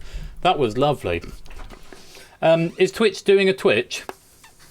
If Twitch is doing a Twitch, I'll just give it a second. Like you're halfway logged out. Well, don't worry, we're not starting immediately, but congratulations again to Hodders on winning the first day of Quizmas. Hodders, do get in touch with me on the Discord and we'll arrange transfer of your winnings. £15 cash game for winning the first day of Quizmas, which was the Purge.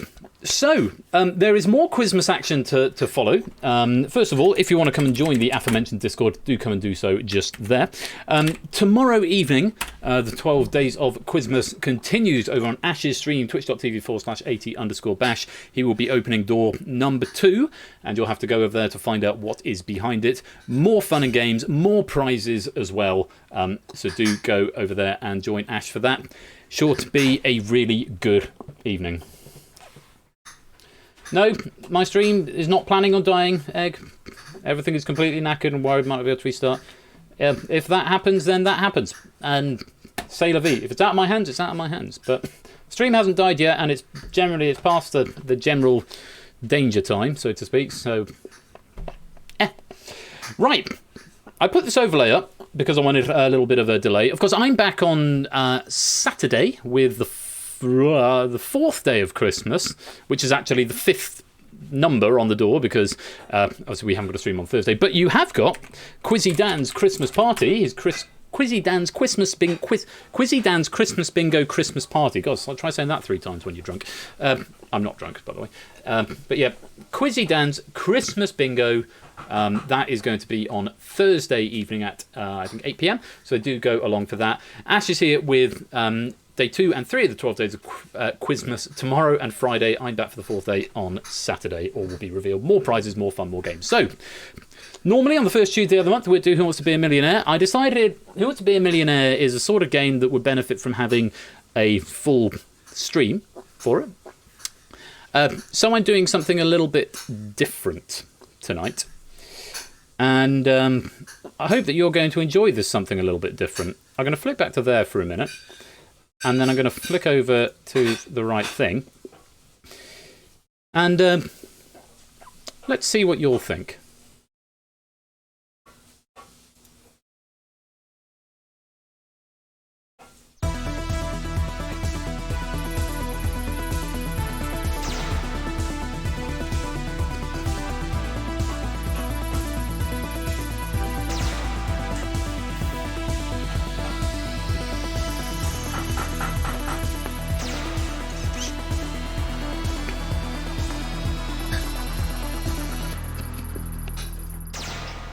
Well, that's very out of sync, and for some reason, that canvas is not in remotely the right place. Yeah, I've got a new game. That's a thing that's happening. Why is that canvas? Oh, right, okay, that could be why. I'm going to try playing the opening credits again. This is Deciphered, by the way, but I'm going to do the opening credits again because that should be stretched, and I've no idea why it's not. We'll try that again.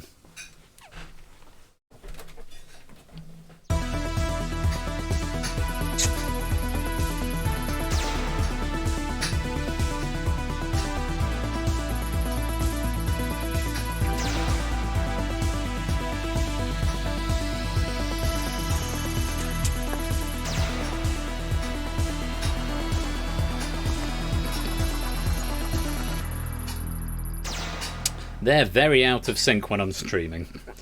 Anyway, this is Deciphered. It's a brand new game I've been working on for the last week or so, and it's having a test run tonight. Everything should be working, including Twitch integration, lobby game, except for the closing credits. I haven't done the closing credits yet. Have I loaded up a question pack? God, I hope so. Yes, I have. Let me give you the overview from here before I open the lobby. Twitch doing its breaking thing. Twitch gonna Twitch. It's probably lots of people watching this time of day, I suspect. So this is Deciphered, which is a brand new game show, quiz show style thing. How it works, if you've ever played the board game Mastermind, then you'll know what's going on here.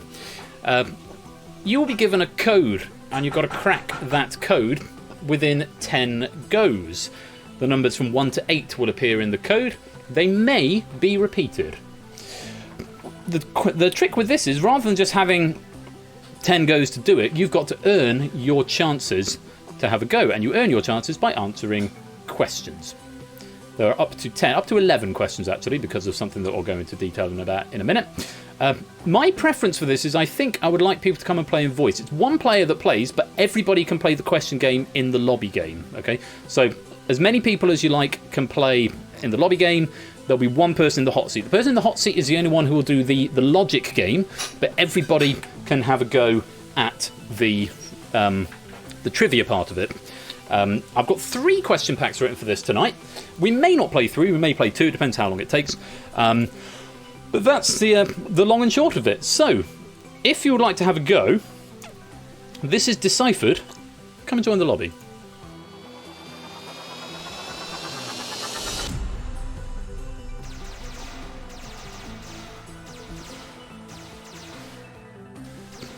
So like I said, my preference here is for voice chat in the Discord. So if you've got a microphone, that would be my initial preference, but it's not mandatory. It's not a prerequisite. I just think it's a sort of game I think would probably benefit from a little bit of drama building and a little bit of chit-chat back and forth. So yeah, if you've got a mic handy and you want to come and play, then do feel free to drop into the Discord. It'd be good to have you there. 27, 28, 29, 30, 31, 30. So 33 so far, it's not bad. So we'll do at least 2 games of this. So maybe if you want to sit back and watch how it goes originally. Good, Whispers are back, fantastic, because that's how the lobby game works. If you want to sit back and watch how this game goes to start with, that's fine. We will be playing at least 2, possibly 3. But yeah, my preference is in voice chat.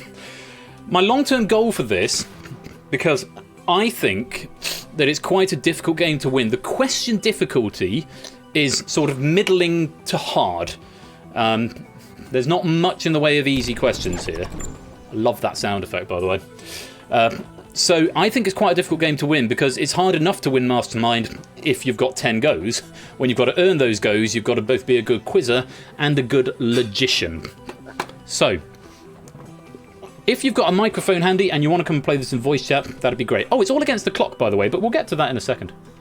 Exclamation mark exclude if you would just like to sit on the sidelines and just play in the lobby game. But otherwise, I'll give you another 30 seconds to join.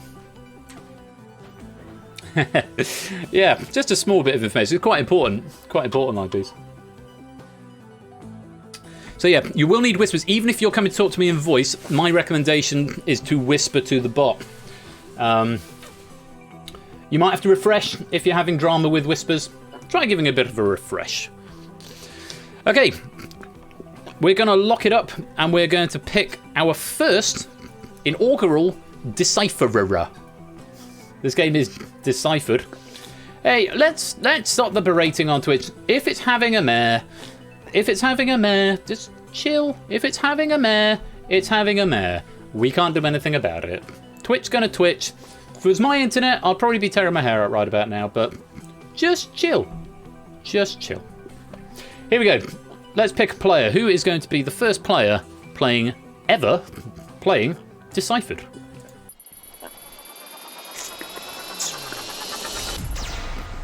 Keshi Head! Keshi! Welcome to the game. You are the first in to play Deciphered. Now, Keshi, option is with you. Would you like to play in voice, or would you like to play in exclusively in whispers? Let me know, Keshi, if you want to come and play in voice. If you want to come and play in voice, give me a shout, and we'll get you into the voice chat. We'll get you sound tested, and then we'll bring you into the studio. You'll do voice, good man. I'll undeafen, and I'll undeafen there as well. Pop your way in, get sound tested with Score. Oh, Score's gone. Oh, he's gone to fetch you, I think. Possibly.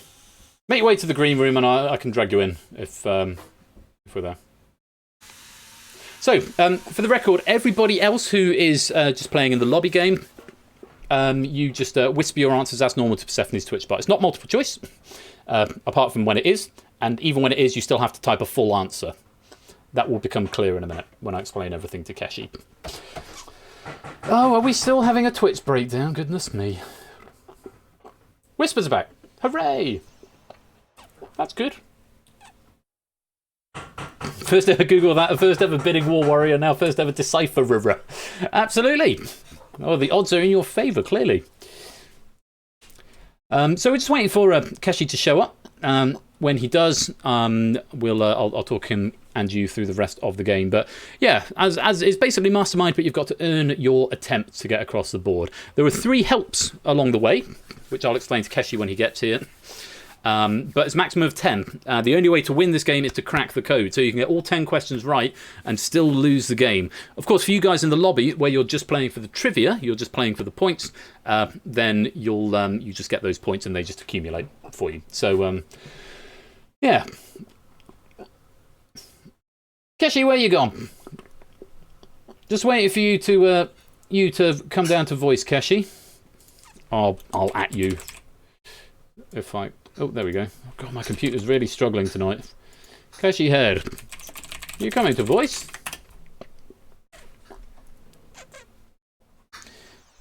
We're going to get the nice ambience in the background just while we wait for Keshi to arrive. Oh, Discord's loading. Oh, beg your pardon.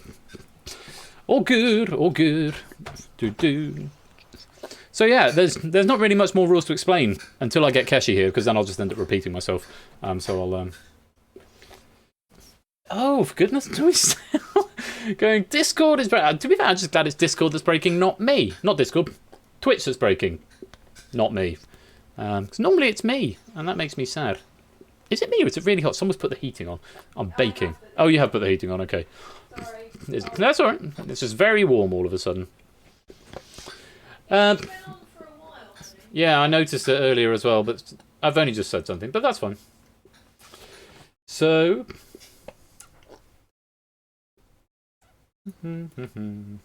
Should I play the theme tune again while we're waiting for Keshi? I could play the full theme tune. Full theme. See who gets here first, Keshi or the end of the full theme tune? No, I'll just play the short theme tune, actually. Short theme, here we go.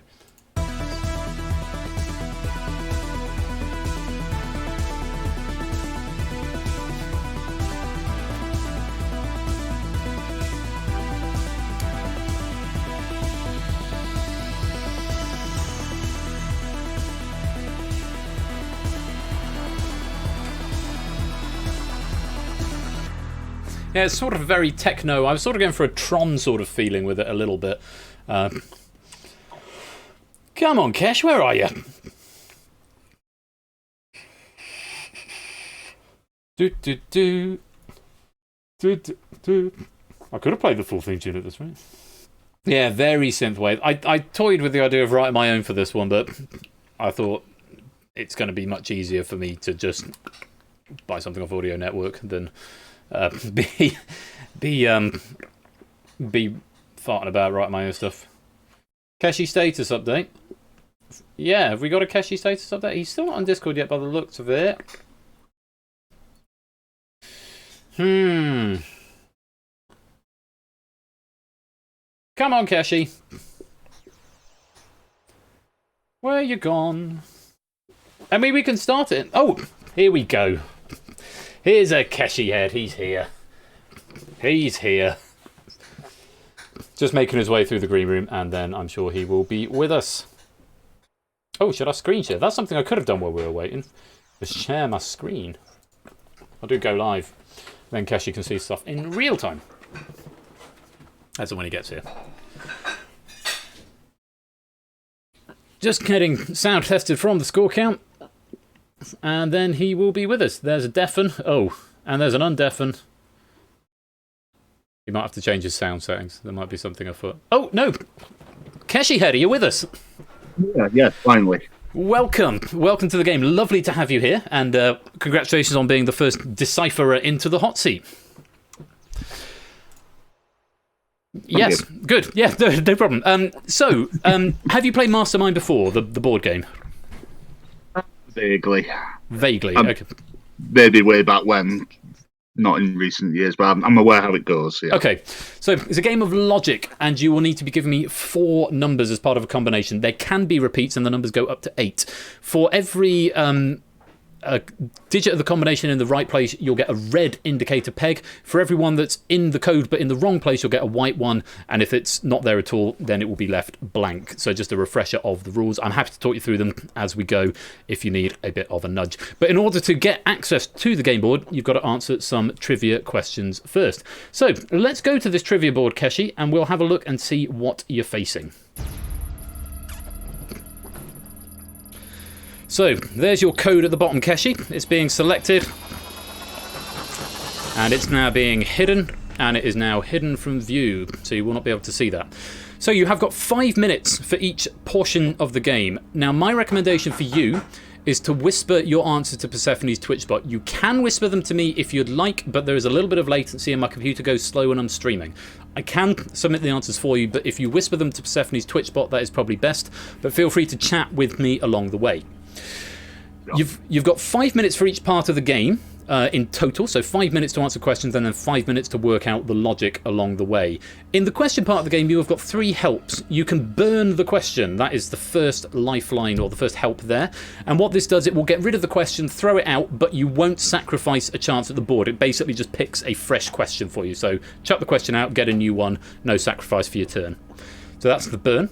You can take a toss-up, which is the second one there. If you take a toss-up, then you will be presented with 2 options. One of them will be right, one of them will be wrong. Other than that, this game is not multiple choice. And the third option you can do is stop the clock. This will stop the clock of the question part of the game, and you can take as much time as you like to think about the answer. But you can only use them once, and once they're gone, they're gone. Are you happy with how the helps work? Yeah, that's all clear, yeah. Good stuff. So, to submit your answer, you simply whisper the answer to Persephone's Twitch bot. If that is having a problem, then do let me know and I will be able to override it here. If you want to use your helps, there's the 3 easiest commands are !1, !2, or !3 for burn, toss up, and clock respectively, as per the symbols. You can also do !burn, !toss up, or !stop. Or alternatively, you can just say, I'd like to burn the question. I can just press a button to do it from this end. Right. Just let me know what you're going to do so we don't accidentally end up with 2 burns or something. So, okay. Keshi, you have got 5 minutes to decipher the code, and you need to earn a chance to do that. Good luck. Question number 1. Here it is. Who was Henry VIII's first wife? Please. Can we get help from chat, or is it just me on my own? It's just you on your own. Chat, right. Chat, you can whisper the answers to the bot. And Keshi, as soon as you think you know, you can whisper the answer to the bot, or you can use one of your helps if you like.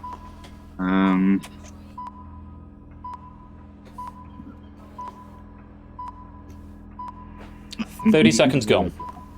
Yeah, I'm going to burn that question. You're going to burn it. Okay, the question has been burned. I don't know the order, so yeah, I couldn't tell you who was first. It was Catherine of Aragon was first. Catherine of Aragon was the answer we were after there. Good, so, I'd have been wrong anyway. Well, that question has been burned, but no drama on the board. We're going to have a different question 1.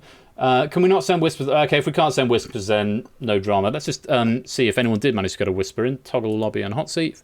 Apparently some people did, because some people got that answer right. They've got 1 point on the board. Well done if you did get that. If you can't whisper, I'm sorry, I can't do much about that. I'm really sorry.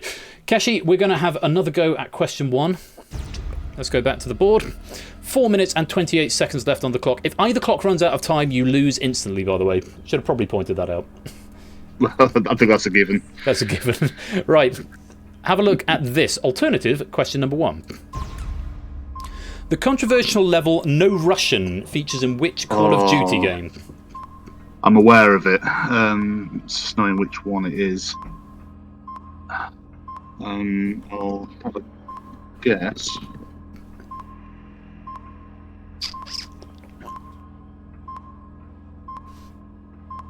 Coming up to 4 minutes. I've tried to whisper, but I did it with a, what is it, with an exclamation. Yeah. No exclamation mark for the answer, only for the helps. Right, there we go. You're saying Modern Warfare. I'm not a fan of these games, but like I say, I am aware of the level, but it's just knowing which game it's from. And I think it was an early game.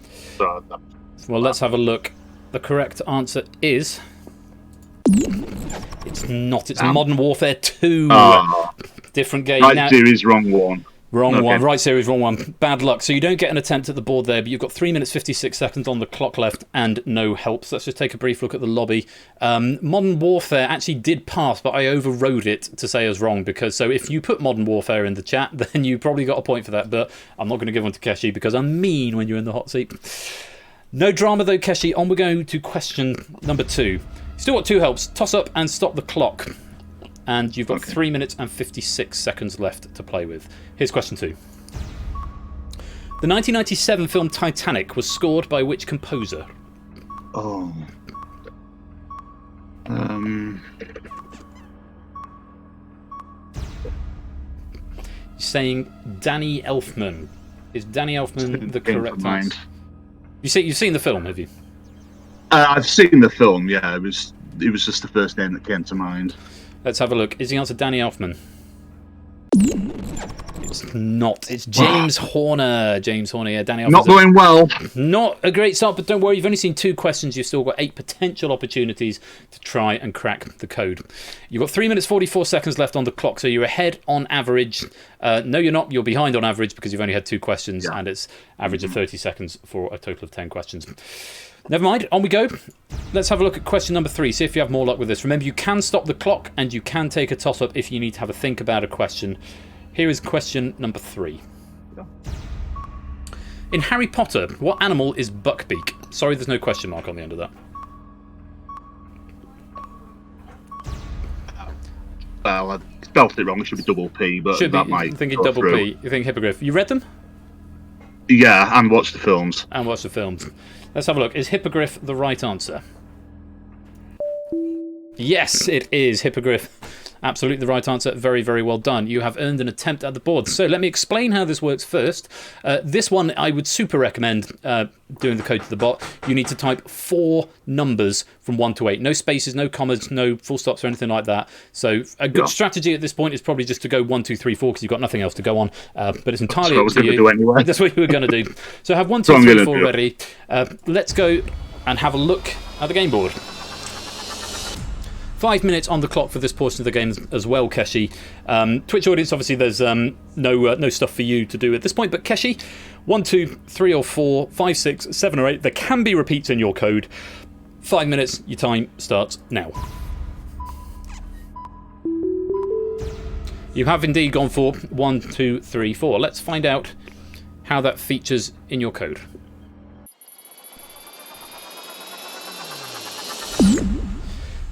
Undeciphered. So you've got 2 white pips there, which means 2 of those numbers are in the code, but both of those 2 are in the wrong place. 2 of those numbers do not feature in your cipher at all.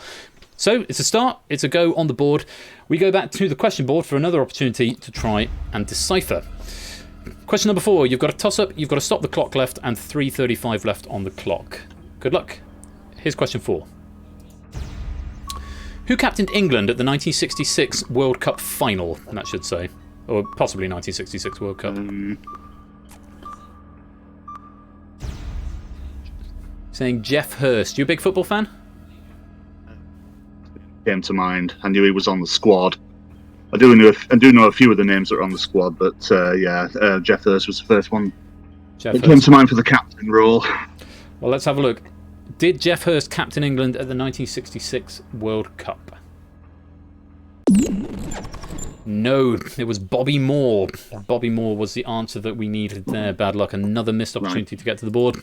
Let's take a look in the lobby. It looks like Whispers may well be debunked and not really working because we've only got 1s there.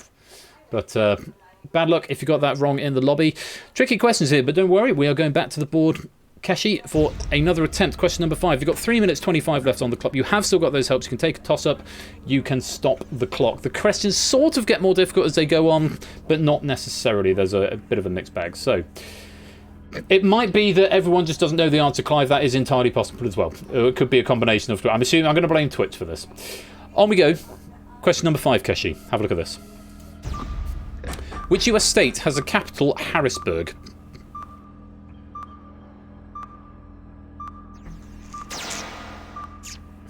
You've taken a toss-up. It's either Pennsylvania or New Jersey.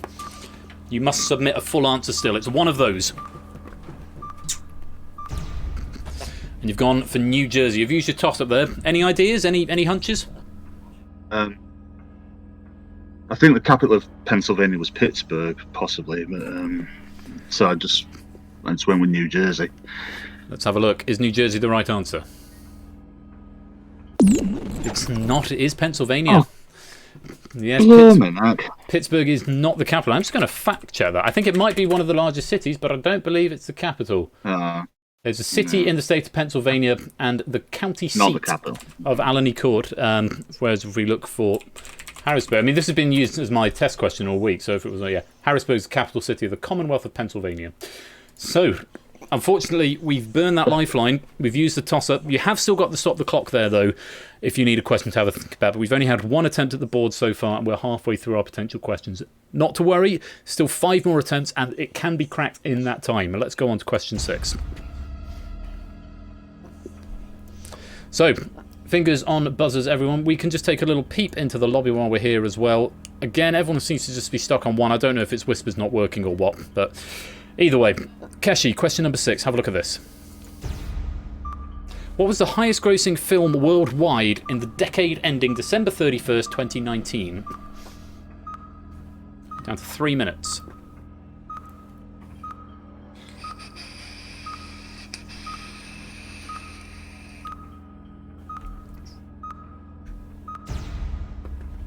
You're saying to me Avengers Endgame. You seen it? It's something in the MCU, but I had a few rolling around. I just settled on one. Well, I can say, if you had taken a toss-up there, it would have given you Star Wars The Force Awakens or Avengers Endgame. Out of those, what would you have been more inclined to go with Avengers Endgame? I think I'm feeling more confident on this answer now you've said that. Let's have a look. Was Endgame the right answer? Yes, it was. Avengers Endgame, very well done. That is another You won eventually. That is another chance to crack the code. Let's go to the code board now. 4 minutes and 56 seconds left on the clock, Keshi. Your previous attempt, 1, 2, 3, 4, yielded 2 whites. Have a little think if you'd like, but again, just 4 numbers to the bot. 4:56, your time starts now.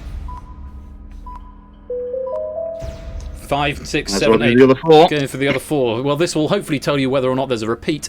5, 6, 7, 8. What's that going to do for our indicators? Let's have a look.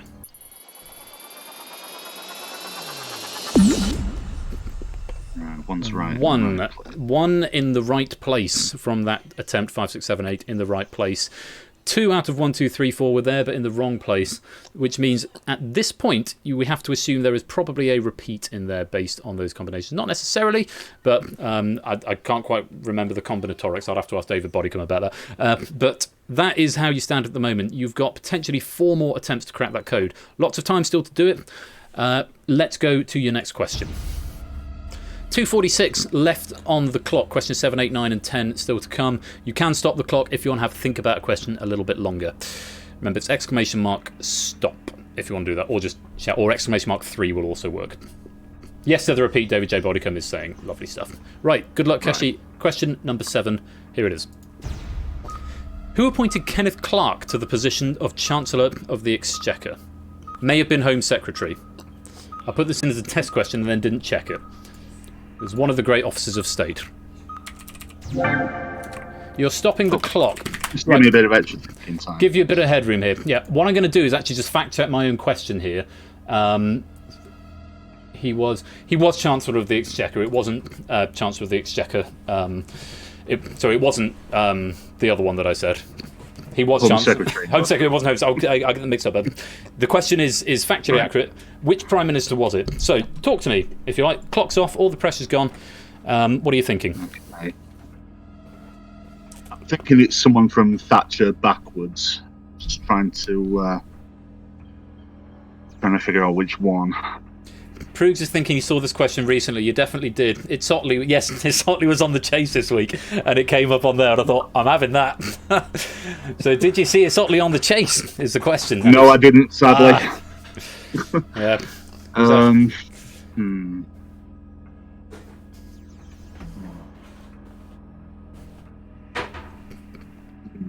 to have to go with Thatcher, because she was in power for over a decade. And Margaret Thatcher. Okay. I'll have a punt on it and see. Are you confident on the party at least? You think it was a Conservative appointment? Keshi? Hello? Yeah, I'm Hello. still here. You're confident it was a Conservative appointment? I think so. I'm not entirely confident. Let's have a look. He was the father of the house until recently, DC Simmons. Let's have a look. Is Margaret Thatcher the correct answer? They've screwed this one again. John Major, a little bit low. Was Conservative. Just a little bit later, it was John Major. The one after Thatcher. The one after Thatcher, yeah. The toss-up options there would have been John Major or Tony Blair, but of course that option was gone.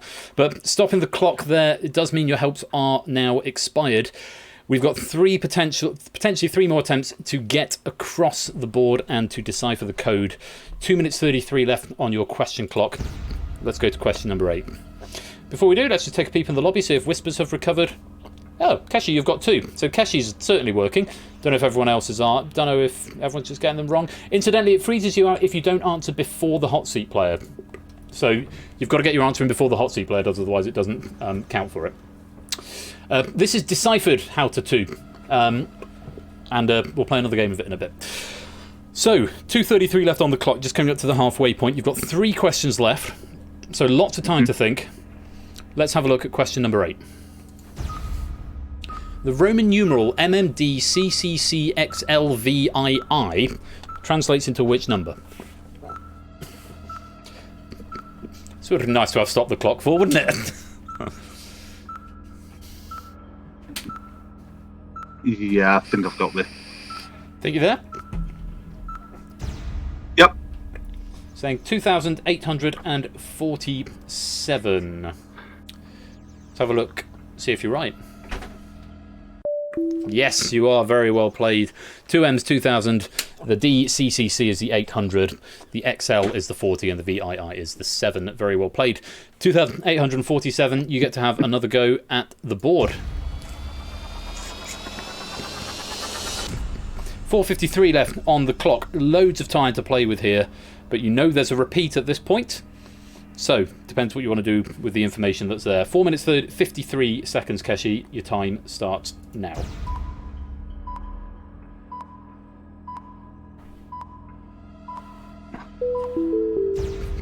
$5143 is what we're going for. So I'm saying what's going on. I misread and got it wrong by 1. Should I post a bug in the Discord? Is there a bug? If there's oh yeah, I should have said this is a pilot episode, so things may go wrong. It's also slightly unfinished. So if you run out of questions, you lose, Buzzer Bob. Is what happens there. A crossover between Mastermind and Trivia. Yeah, that's what's going on. How to do. If you do see stuff that needs that you think isn't right, do post it into the suggestions section of the Discord. But this is a pilot, so things may go wrong. Still got loads of time. We're going for 5143 here. Let's have a look and see how many of those are in your cipher.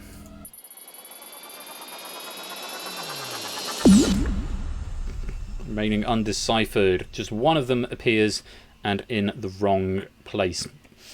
Maybe not good information because it's not positive, but it does give you information either way, and you have still got potentially 2 more attempts to undecipher that code, or to decipher that code. Let's go on to the next question. Question number 9. You've got 2 minutes and 11, so over a minute on average for each question. Plenty of thinking time here. Yep. Have a look at this. According to the most recent census, San Lorenzo is the 3rd most populous city in which country? What are you thinking? I'm thinking South American. South American.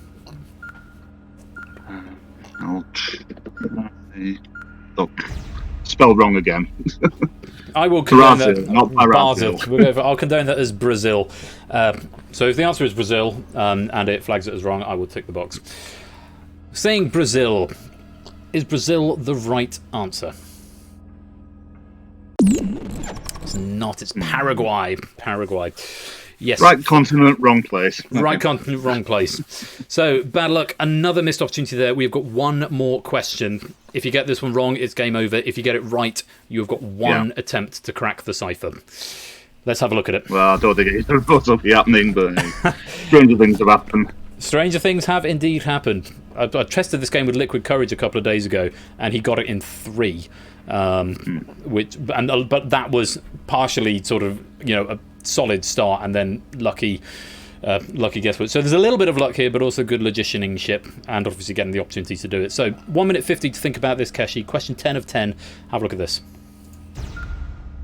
Jake, Karen, and Ben are the names of the children in which sitcom? I think I know this. Saying outnumbered. Yeah, 3 kids, 2 parents. Let's have a look. Is outnumbered the right answer? It is the right answer. Very well played. And you have stopped that clock. 1:38 still in the bank. Might be a nice idea to give that time back over to the logic at this point, though. I'm not sure how much that would be useful to do. Let's just take a look at the board. Keshi's the only one with 4, so now I am thinking it might be something to do with how Twitch is not working. My parents physically can't watch this, makes them ill. Is that right, Clive? My family watch it. I'm not a huge lover. I sort of watch it on the side if it's there. Keshi. We've got kids wanted to take a pill with him to school or something. That's all I remember of it. We've got one more attempt to crack this code. This is your last opportunity to do it. 4 minutes 46 to think about it. So feel free to voice any thoughts to me. I'll be happy to help you out where I can without doing it for you. Good luck. Your time starts now. Okay, so the one that's right in the right place is either 6, 7, or 8. So it's going to be a blind shot either way with those. So I got 2 white doing 1, 2, 3, 4, and only got 1 white with 1, 4, and 3. So maybe the repeat one is the 2.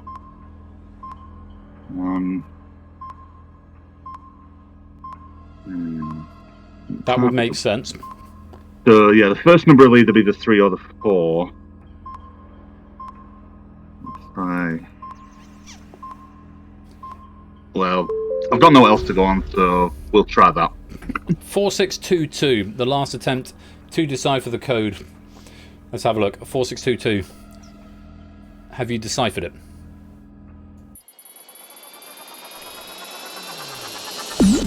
Oh, Keshi! 2 of them right and in the right place. Joey Gatorman suggesting 2372, Egg suggesting 2616. That's the end of the game. Shall we have a look and see what the cipher was? It was 4828. So you were halfway there, but with only 4 guesses, limited information to go on there. That's pretty good going. Yeah. Unfortunately, Keshi, you remain undeciphered for today, but has it been an enjoyable pilot? Yes. With some, with a little bit of tweaking, it'll become a great game, I think. Well, I look forward to hearing feedback from both you and anyone else who's watching in the suggestions section of the Discord. Keshi, thank you very much for playing. You remain today, though, undeciphered. And that's where the credits would roll. At the moment, it just says a debug that says roll credits. So that is undeciphered. I've got 3 question packs ready. We've had 1. I think we'll just do 2. We'll just do a second one tonight. Although, can we make sure whispers are working first? Because I want the lobby to have, be able to have a go. I'll come and have a chat with the stream before we play the second game. So let me just end this here. Let me go back to... Tell you what, let me go to webcam. I'll go to webcam only. Close the build. Activate flush cam. In there. And... Can't placeholder. There we go. Hello. Right. Immediate feedback. I don't know if the whispers were not being whispered or if there's a bug in the program. We will find out shortly. What do you think? There's something not directly involved with Twitch also up here. I think I got 4. Whispers are working for me now. Could the whisper thing not working have something to do with an answer numbers in chat being off? Got my first answer in, but none of the others. I like it. Yeah, it's quite fast paced, Clive, which I quite like. I think in time it will probably speed up once the rules are sort of cemented and known. Twitch is looking better now, sidebar was Dr. Robotnik's. Yes, my Christmas Sonic the Hedgehog Green Hill Zone Christmas jumper, which I'm a big fan of. A lot of cues, but I have no clue on, but maybe my whisper didn't go through. I think it might be working now. Okay, well, all I can suggest is that we try it again and see if anything's come up. Let me just... oh, I've disappeared on the screen that I was looking at. But what I'm just going to briefly do is take a peep at the Twitch control code, because it might be I've just done something very, very silly and like missed a flag for the audience lobby or something. You're going to bed? All right, baby. Oh, it won't be long. We'll be half hour, I imagine. Oh, yeah, enjoy, guys. And we'll watch that show that we're watching that I'm not going to say because it might be coming up later on in a question. Okay, answer input lobby. So you have to whisper it first of all. ID username equals players in lobby i.player name, so you have to be in the lobby. Oh, that could be it. If you haven't answered and the question is active and you're not the controlling player, right? That could be it. I think I've missed a flag in that the answered flag. So when you answer a question, it trips a ball that says you have answered. If I'm not unflagging that, then you won't be able to answer stuff after you've answered once. So that could be that. I'm going to do that when we go stop the clock. Submit answer to board is where I should probably do that. So give me 30 seconds. Do you want to see what I'm doing? Or are you not really interested? I think it's in submit answer to board. Let me go there. Submit answer to board. And we'll just go for each player PL in Twitch.players in lobby PL.answered equals false. Because by that point, the question is off, I believe. Clock stop lifeline equals false. Stop the clock. Yes. So that should trigger you back to false, but the question goes off. So that, I think, if that is what it is, that will be that fixed. Let's find out. Do you want to play again? Let's play again. Let me disable the camera here. Let me put webcam placeholder back on. Oh, where's OBS gone? There it is. Yeet. Let's put that back on. Let's deactivate that. No, I've done the thing. I've done the thing that I needed to do there. And let's go back to Christmas starting soon. And then integrate the cam, which is game. Right. Yes, you'll need to sign into the lobby again. So, oh, before you do, I should load up the second question pack, otherwise we'll get the same questions. Just going to recompile that. There we go. Trivia, what do we have? That was the one with Henry VIII's first wife. So let's go for the second one, which is this one. 1832. Good. Right, let's play again.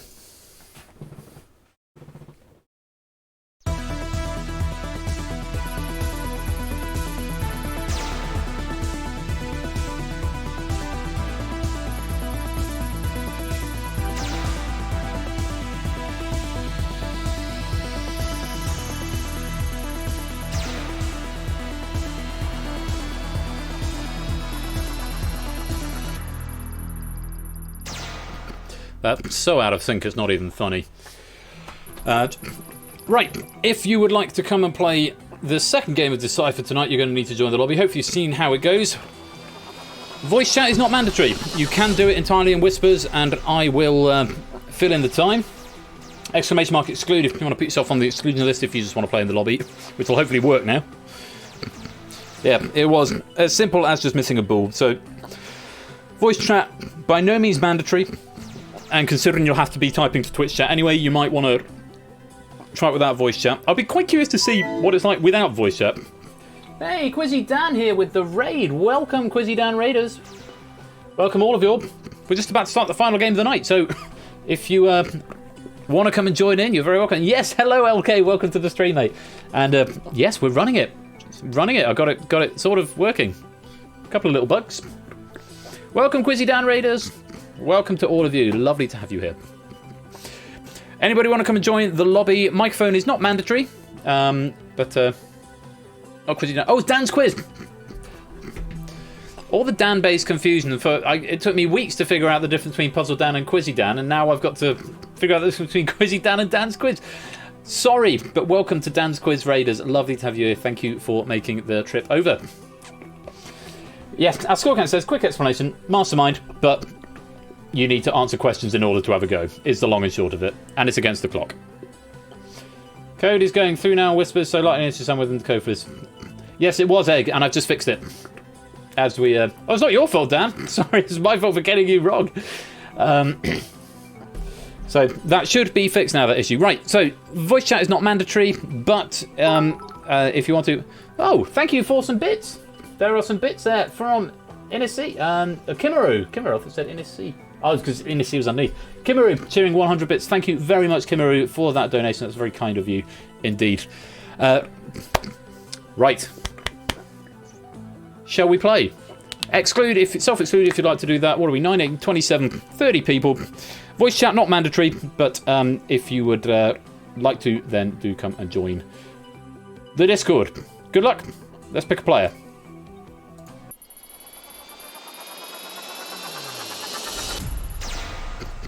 Awesome Quintuple 9, aka Linepiece, you have been selected to try and cross the board. Yes, welcome Linepiece. Would you like to go voice chat or just in the Twitch?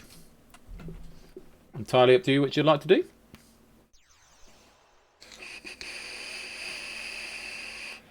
You'll be in voice. Good man, we will see you there. Yeah, so it doesn't... Secret's coming out now, Bruce. When it does the cycle thing, it just picks all the names that are on the list, and it's not until the end when it looks at the exclusion list. If that's if you think that's, I might change that. But yeah, Linepiece, welcome. Hi. Welcome to the game. Second player of Deciphered. How are you feeling? Did you see the first game? Yeah. You're familiar with the rules? Yep. Good stuff. Well, let me give you an overview of the controls. Exclamation mark 1, exclamation mark 2, exclamation mark 3 for your helps, or indeed exclamation mark burn, exclamation mark toss up, exclamation mark stop for the 3 helps respectively. Everything else is into Persephone's Twitch bot without an exclamation mark. It is live in the Discord so you can see it in real time. You ready to play? Yeah. Yep. Okay, let's give this a go. So we're going to pick you a new code to crack. And we're going to hide it away.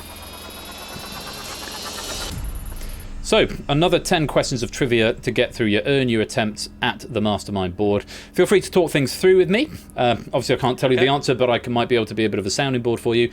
Twitch lobby, you have until Linepiece submits his answer to submit your own. Answers submitted after Linepiece is submitted will not be processed. So, everything to Persephone's Twitch bot. Good luck. Question number 1. You've got 5 minutes on the clock. Here it is.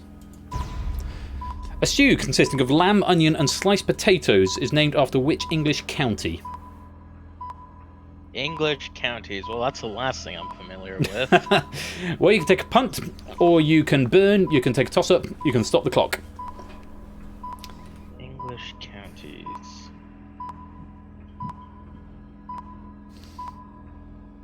Yeah, I'm just gonna take... Burning question 1 again. Okay, so 2 games in a row. We burnt the first question. The answer was Lancashire. The Lancashire hot pot was the thing in question. My wife wooing from the other room there. Looks like that we are getting there, although it doesn't reorder the prefabs until someone gets it right, I think, or the hot seat player gets it right. But a few answers getting through. We'll find out if they that's going to continue to populate in a moment. But we burnt that question, so no drama. We're going back for another question 1. It says question 1. Apparently it says question 2 in the stream, but that's not the end of the world. And it's been noted. Question number 1 again. Have a look at this. The country Myanmar is sometimes referred to by what other name? 4.5 minutes. Myanmar.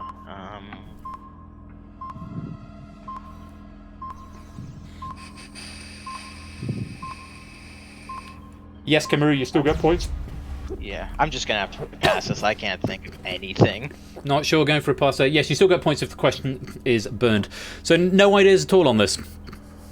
No, I'm not good at geography. I can tell you, it's Burma. Okay. Myanmar, Burma, used interchangeably. There's a political dispute over the actual name, but they both come from the same etymological root. Not to worry, we've got 9 more questions to attempt for attempts at the board. Here's question 2. Still got those 2 helps. You can toss up and you can stop the clock. 4 minutes 15 seconds remaining. Have a look at this. Which Marvel character has the real name Bucky Barnes? Bucky Barnes.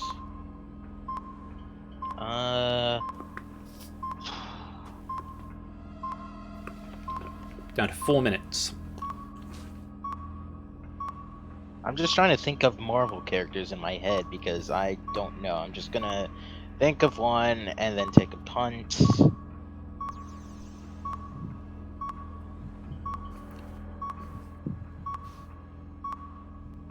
Go to directions I need to go. That clock is still on.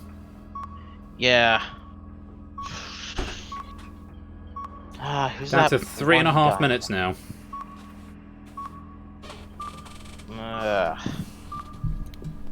Yeah, I'm gonna have to pass this one as well. I can't think of anyone. Passing this one as well.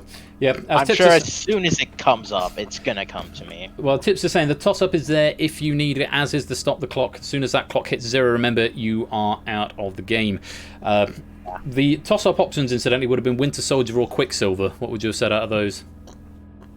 Probably Quicksilver. I've only heard of one of them, but... You'd have been wrong. He's the Winter Soldier. Bucky Barnes is the Winter Soldier. Let's have a look at the lobby. Hey, it's working. We've got people with 2 points. Natter and Tipster, by the looks of it, on 2. Quite a few people on 1. A few players yet to score. Tricky questions, though. This, like I say, the questions in this game are a little trickier, I think. So, and no multiple choice always makes stuff harder. Because it's a game that you can brute force in 5 moves if you know the algorithms for it. So you've got to make it precious to get at that board. Not to worry, though. We've had 2. You've still got 2 lives, 2 lifelines, 2 helps there. The toss-up, stop the clock. You have only got 3 minutes 24 left on your clock, so be aware of that. Question number 3. Have a look at this. The scientific name Cygnus is used to describe which animal? Cygnus.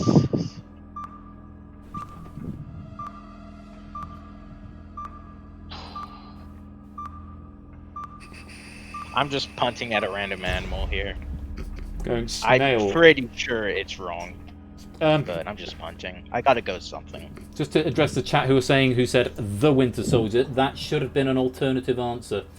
And it wasn't, and that's my bad. Really sorry about that. I'm not sure how I managed to miss that out because this has got alternative answers acceptable. Sorry about that. Can we add that? Well, that's just a human error from writing questions in a rush. Please accept my humble apologies, and you can have an ethical extra point if you said the Winter Soldier. Oh, you wrote Winter Soldier and still had to add it to the bug list. Pilot's going to pilot. You're saying snail. Let's have a look and see, is snail the right answer? It's not, it's a swan. Clive had 1, should have had 2. So maybe something else is afoot there. Oh no, Clive, you have got 2. Maybe it just updates it late or something. I don't know, unless you got that one right. I need to look into this because I think the order of how it is populating there in the lobby is a little bit awry. No, it is accepting the burn question because the point was there. I don't know. Swan. Scientific name Cygnus is used to describe the swan. You would assume Clive should be on 3 now. Well, maybe. I think it might just been an error on the Winter Soldier, but we'll keep watching. We'll keep playing the game and see what happens. So no attempts at the board yet, line piece. You've still got 7 more questions to face, though. 3 minutes and 6 on the clock. You've got a toss-up, and you have got that stop the clock there as well if you need to have a little bit of a think. Question number 4, have a look at this. From which planet do the Doctor's adversaries, the Daleks, hail? Sorry about the typo there.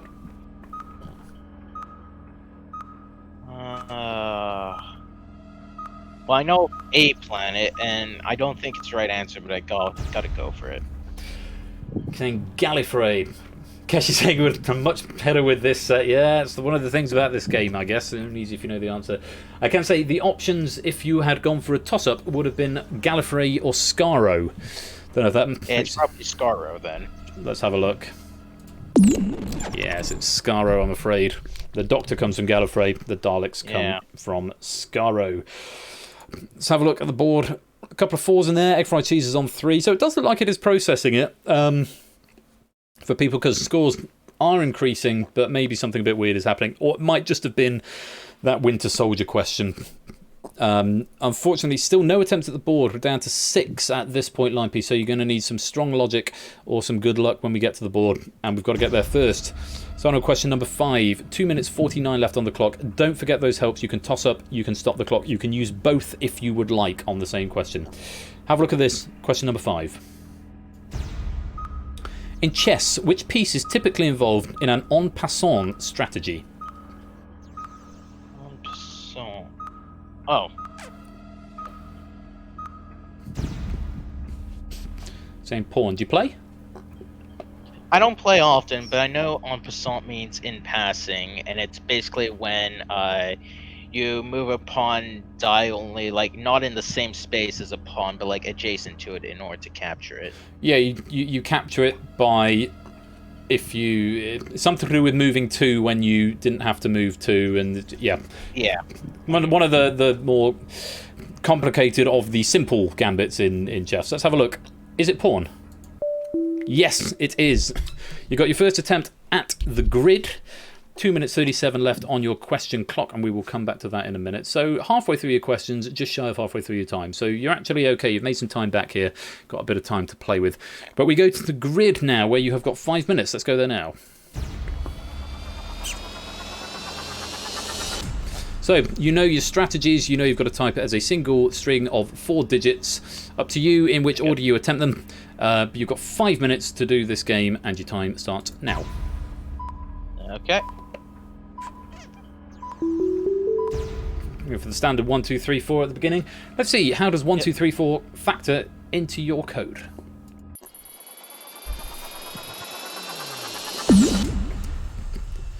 Well then. 3 present, but in the wrong place. One of them does not belong.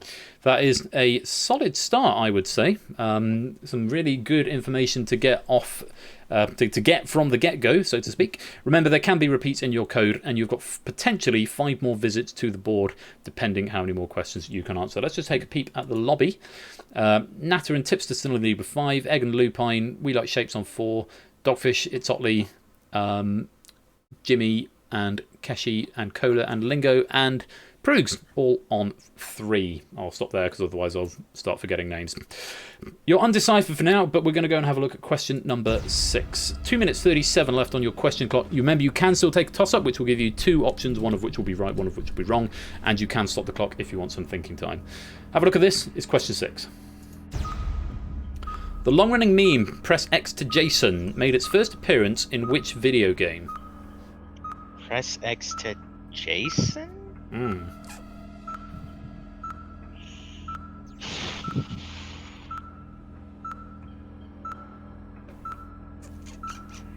Jason!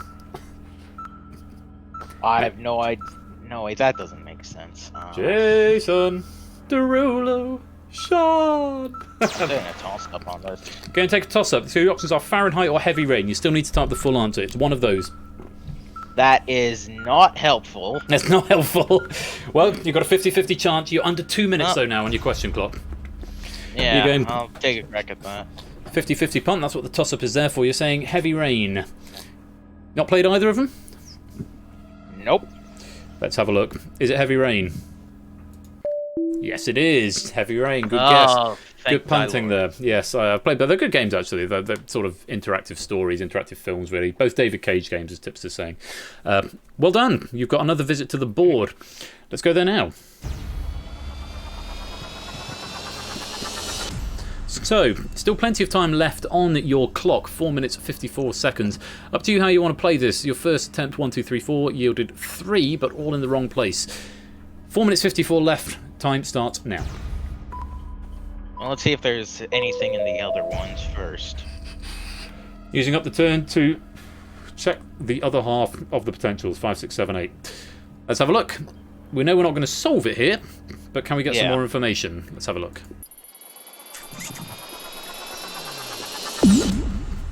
Yes, we can. Okay, so we know, glad I did that. So we know now that there are no repeats in your code. There's a 1, 2, 3, 4. There's 3 of 1, 2, 3, and 4. And there's 1 of 5, 6, 7, 8. So we remain undeciphered for now, but we have still got 4 more questions to try and break the code. Let's go to the next question. Question 7 of 10. 1 minute 53 left on the clock. You have still got to stop the clock option if you would like some more thinking time. Let's just look into the lobby. A couple of people on 6, a couple of 5s, quite a few 4s. You have a look at your scores, see if they're working for you. It might be that there's just not passing the answers if I've not put in enough potential answer options. Samsa should be on 4, and it's currently on 2. So it might be it's not passing it. It might be that there's a bug. I will investigate for next time. Line piece. 1 minute 53. Question 7. You have still got that stop the clock if you would like. Here's question 7. Of the digits 0 to 9, which is the last one to appear in the number pi? What? So in the number pi, which is the last one to appear. You have still got to stop the clock if you would like. 1 minute and 30 left. The last... The last one to appear for the first time, I should clarify. Oh, okay. Sorry, maybe that question's a bit ambiguous. Yes, not the last digit, the last one to appear. Okay, no, I need time for this one. Okay, we're going to stop the clock there on 1 minute and 5. So, okay. Pressure's off. So, yeah, just kind of the last one to appear for the first time. I'd say maybe it was a bit of an ambiguous question, but of course pi is endless, so we don't know what the last digit is. But have a little think about it. Maybe note it down. Maybe see if you can write it down. Do you know pi from memory? I know a significant portion of it. Okay. Okay, so I'm just gonna ramble on. Probably inadvertently help a lot of people get the right answer for this. Okay, 3, 1. I don't believe I've used this question before, chat. 5, 9, 2, 6. This is a good question that you want time on. Yeah. You take your time. Pressure's off.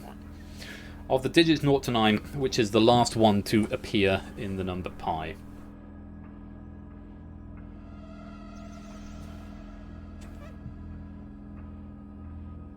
Okay. Line piece has gone for 0. Let's have a look. Can you recite it for us? How many digits would you like me to recite? Let's see if we can get up to 10. 3.14159265335. Sounds about right to me. I didn't hear a 7 there either, which, if you had gone for a toss-up, incidentally, if you had it left, you would have had 0 or 7. Is 0 the right answer? It is. Very, very well played. Good use of stop the clock there. You've got 1 minute and 5 seconds left on your question clock and almost a full time in the logic game. Let's just take a look at the lobby. Tipster jumps into the lead ahead of Tipper and Napster. I'm getting you mixed up. Tipster and Natter. Tipster jumping into the lead on 7, Natter on 6. Quite a few players on 5 now as well. We're going to the logic game then. Let's have a look where we're at. 4:51 left on the clock. We know that there is no repeat in this, and you've got the rest of the time to logic it out. Your time starts now. Okay.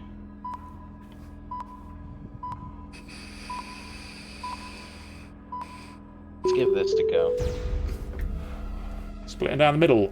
Going for 2, 3, 4, 5. We know we've got none in the right place so far, so it seems as good a guess as any. 2, 3, 4, 5. Is that your cipher? Let's have a look.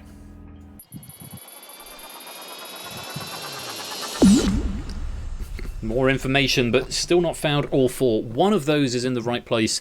2 of them are present, but in the wrong place. One of them is not there. Hopefully that will be enough logic for you to get to a guess on the next time we get here. You have got potentially 3 more attempts to crack your cipher. Let's go to question number 8 for now. You have only got 1 minute and 5 of question time left and no remaining helps. So, I'm probably going to need every single one of those seconds. well, very best of luck. Have a look at this. It's question number 8. House of Leaves was the debut novel of which American author? Under a minute left now.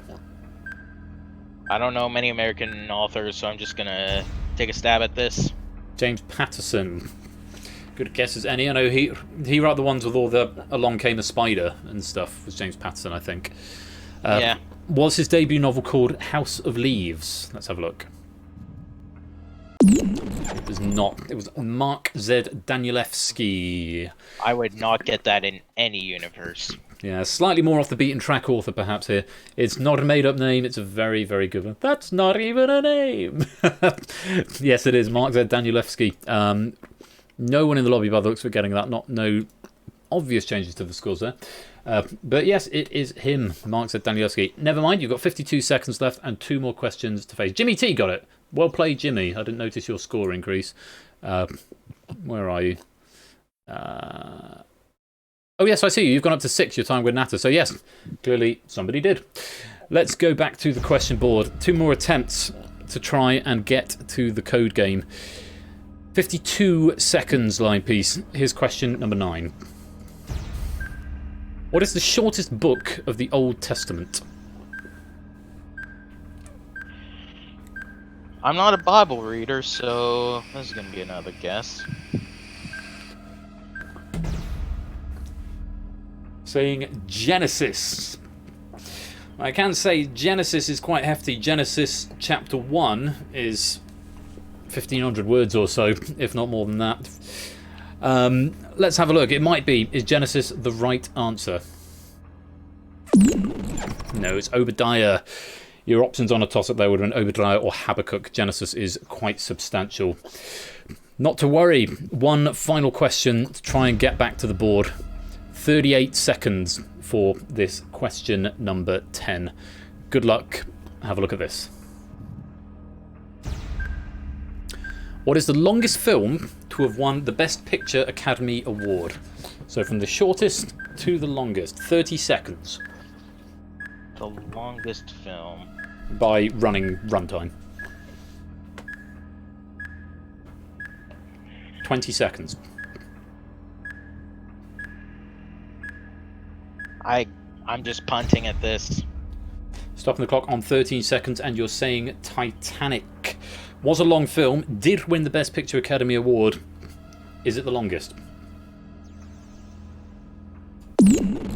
No, I'm afraid it was Gone with the Wind. Gone with the Wind, just shy of 4 hours. Titanic, just over 3. Bad luck. Unfortunately, that means you are not going to crack your cipher. If you had had another punt, what would you have said? I couldn't tell you. Oh. At the code, I mean. Oh, okay. Probably 3572. Well, we know the 7's not going to be right because of the white in the second guess. 3582, tell you what. 3582. We also know that's not going to be right because we know one of them was right in the third row. But we'll reveal I'm not that good at this. This is the logic part of this game, which is very different from anything we've done before. 3582, let's have a look and see what it was. It goes undeciphered. There's a bug. I need to get rid of the answer when I reveal the final thing. Score, if you could jot that down, that'd be great. 2451 was the combination. So you weren't a million miles out on attempt number 3 there. 4 and 5 could have nudged over and you would have had 3 reds. But them's the breaks. Anyway, line piece. Unfortunately, you remain undeciphered for today, but have you had a good time? Yeah, it was fun. Good stuff. Well, thank you very much for joining, and we'll see you next time. But for now, you are undeciphered. Roll credits, which I haven't done yet. So, that is undeciphered. What I'm going to do is just go back to my start screen, which is that one. And then I'm going to stop the build. I'm going to flip to webcam only and then enable the webcam, and then I can come and talk to all of y'all. Hello. So, that's deciphered. Oh, lobby scores. Oh, sorry. Stop the build. Sorry, I need to remember to do that rather than rushing out of it. I think Tipster was in the lead, is all I can say. Must remember to do that. That's really bad. Right. I think the questions are a little on the tricky side, though. Yep. We all got 10. Hooray! All self-reported 11. Mostly wrong anyway. 3. Everyone wins. We'll go with everyone wins. I'm fine with that. Slightly easier or a couple more. interesting idea. I mean, I wanted to keep it to 10 because that's sort of the convention of the original game. Obviously, as with everything else, this will be made public. The question writer app will be made public. I did want to make the questions a little bit harder than what they normally are. But the idea behind this game was that I was going to put a £10 jackpot into the first game, and then every time somebody didn't win, I would add £1 to that jackpot. That is going to be the plan moving forward into the new year. So it will be a sort of rollover jackpot game. So I don't want it to be easy, and I don't want to be having necessarily a winner every week, but I do want it to be something that has a standing prize that can be built up to over time. So employing that rule, currently would be stood at £12, and I'm minded to keep these games in the canon, as it were, for anyone who potentially comes and has a go at that later. That's the plan. There's a lot of prizes going out through December already, so I'm slightly maybe not going to do it just yet, unless someone wins, but I'm minded to canonise these games. Can the questions all have a numeric answer? I'm not a huge lover of that, Prudes. I think it limits question options too much. And I don't necessarily see how it ties into the theme of the game, though I might be wrong. Of course, the theme of the game is all to do with numbers. I think that limits it slightly too much. Just my gut feeling on that, though I will ponder it. Like the idea of having more question jury style questions where you can work them out with a bit of thinking if you don't know it immediately. Like the bit. Yeah, so Samson, that is something I'm trying to do, and I deliberately like the Roman numeral question and the pi question are designed to make use of that stop the clock help. Because that's otherwise sort of, if you don't know it, sometimes stopping the clock isn't going to help anymore if you don't know it. Number answer thought I'd make stand apart from the yeah, possibly, Prudes, possibly. I will ponder that, and maybe I'll make it a bit of an option. Thank you for the follow there, Ask My Balls. Welcome to the stream. Could there be an answer the chat's answer help? Now, I did consider a sort of pseudo ask the audience or trust the audience, but I wanted to. I was quite keen to create some sort of original lifelines. I didn't want to borrow too heavily from 1 versus 100 or Who Wants to Be a Millionaire. I wanted to do something that hadn't really been done before, and I think these three rather. I can't think of anywhere I've seen them before, though I might be wrong. Burn the Question, maybe, I think, is in the Dutch version of 1 versus 1. Is it the Dutch version of 1 versus 100? I think it's a game where if you come up with a really neat question mechanic, it would be cool. How do you mean, Beelzebub? Number answer. Pine was a thinker. That's too easy to feel like you need to use helps early on, and then you're stuck in the back half of the game with nothing left. Yeah, the questions do sort of get harder to go on. So maybe it's just something with the question difficulty curve at the moment. Switch question was a syndicated. Okay, so switch question has been used on a millionaire. Dodge in the UK. Okay, so that's just my ignorance there. Maybe if help back if you can find X digits. That's sort of the opposite of double jeopardy. That mean that the help of finding the digits is that you've got that much closer to cracking your cipher. But giving a help back, I'm not sure how keen I am on that. Mention keeping it 10 chance to be like the original version, but wasn't the original? Yes, the original was only 6 colours. Hard colours 8 with repeaters, but would it balance if we have the 6?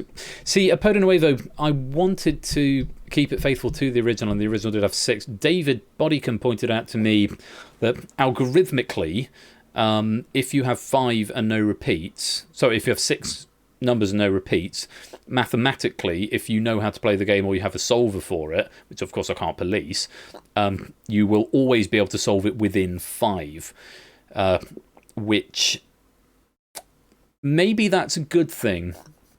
Maybe that's a good thing. If you play a perfect logic game and you play a perfect question game, you'll finish it within 5. So maybe I should look at just doing 6 rather than 8. No repeats. Maybe not. But yeah, it's finding the balance between getting the questions the right difficulty and making the cipher difficult enough. Because, like I say, I want it to be a game where people lose. Don't think of it like that. But I want it to be a game where people, where it's not sort of there's a winner every week. It's okay to go a number of weeks without having a winner. I think that builds up a bit of momentum with it, and is something a bit different from the other things I do. Some good stuff here. New players make it known that getting question wrong only loses a chance to guess. Yes. Maybe fastest finger style, put answers in order, questions like you have to place the numbers in order in the code. Could be an idea.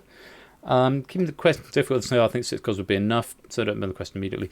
Nothing wrong with using switch questions, it's simple and effective. You said 6 with no repeats, solving 5 turns just to make sure. Yeah, 6 with no repeats, I'm pretty sure Apodo is algorithmically, if you can find mastermind solvers online, and I did do some testing with it, that you will always be able to solve it. I think it was within 5. Different question types instead of a straight question answer, like maybe you give the answer with scrambled letters and 1 extra letter and you need to decipher that. Oh, that's a neat idea. That will play into the cipher theme as well. I'm just trying to think whether that could be a novelty gimmick for an extra help, maybe. I was worried. At one point, I had a safety net, which was you can take a guess at a question, but if you're wrong, you don't lose a chance at the board. And I figured I couldn't see a way in that would ever be used without using the toss-up. Because if you play toss-up and safety net, it's like playing 50-50 and double dip in Millionaire. Yeah, if you follow an algorithm, as tips are saying, it's solvable in 5. Cipher as a help is an excellent idea. Yeah, maybe I'll bring in a 4th help. If the cost of time, but possibly it did occur to me at some point I could penalise in terms of time. All of these ideas, even if I've mentioned them out loud just now, can you chuck them into the Discord server? Because I would be really curious to stew on these a little bit longer. We are going to be playing this again relatively soon, so it's something I would like to get right in the next couple of weeks if possible. So do come and share your thoughts with me. I have got a 3rd pack, but it is getting late. It's already 20 to 11. So we are going to leave it there. I hope you like Deciphered. It's something a little bit different, I think, from what I've done before. But hopefully it was fun all the same. So that's been, I started that, last Wednesday, I think? Last Wednesday afternoon or something. So it's still a bit rough and ready. I'm not 100% happy with all the sounds yet. The question difficulty curve was maybe a bit off, and obviously other things. It's going to need fine tune. I think it's just in terms of balance, though, and closing credits, obviously. Yeah, that's. I'll be really, really grateful for your feedback on that, because that would be game number 7. Or original number 7, I should say. Anyway, that is going to be it for the first day of Quizmas. Thank you so much for joining me. Thank you as well for all the love and the hype train and the bits and the subs and the gift subs from earlier on. Just ridiculously generous. So thank you all so very, very much for all that support. I do really appreciate it. Congratulations again to Hodders on winning the Purge. I see that you have DM'd me in Discord.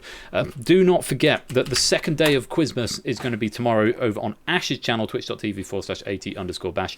Do go there to find out what's going to be for day number 2 of the 12 days of Quizmas. And yeah, more prizes, more fun, more games. I'm going to be back on Saturday with the 4th day of Quizmas, because you've got the 2nd and the 3rd on Ashes, Wednesday and Friday. I'm back on the Saturday for the 4th day of Quizmas. So do come along and join us. It'd be lovely to have you there. Until next time, thanks for all the support. Do come join the Discord. Share your feedback over there. Thank you for the follow, Alleycat44. It's been lovely talking to you all. Thank you for playing. I've been Royal Flush. Take care of yourselves. Peace out. Merry Quizmas, or the first day of Quizmas. And good night.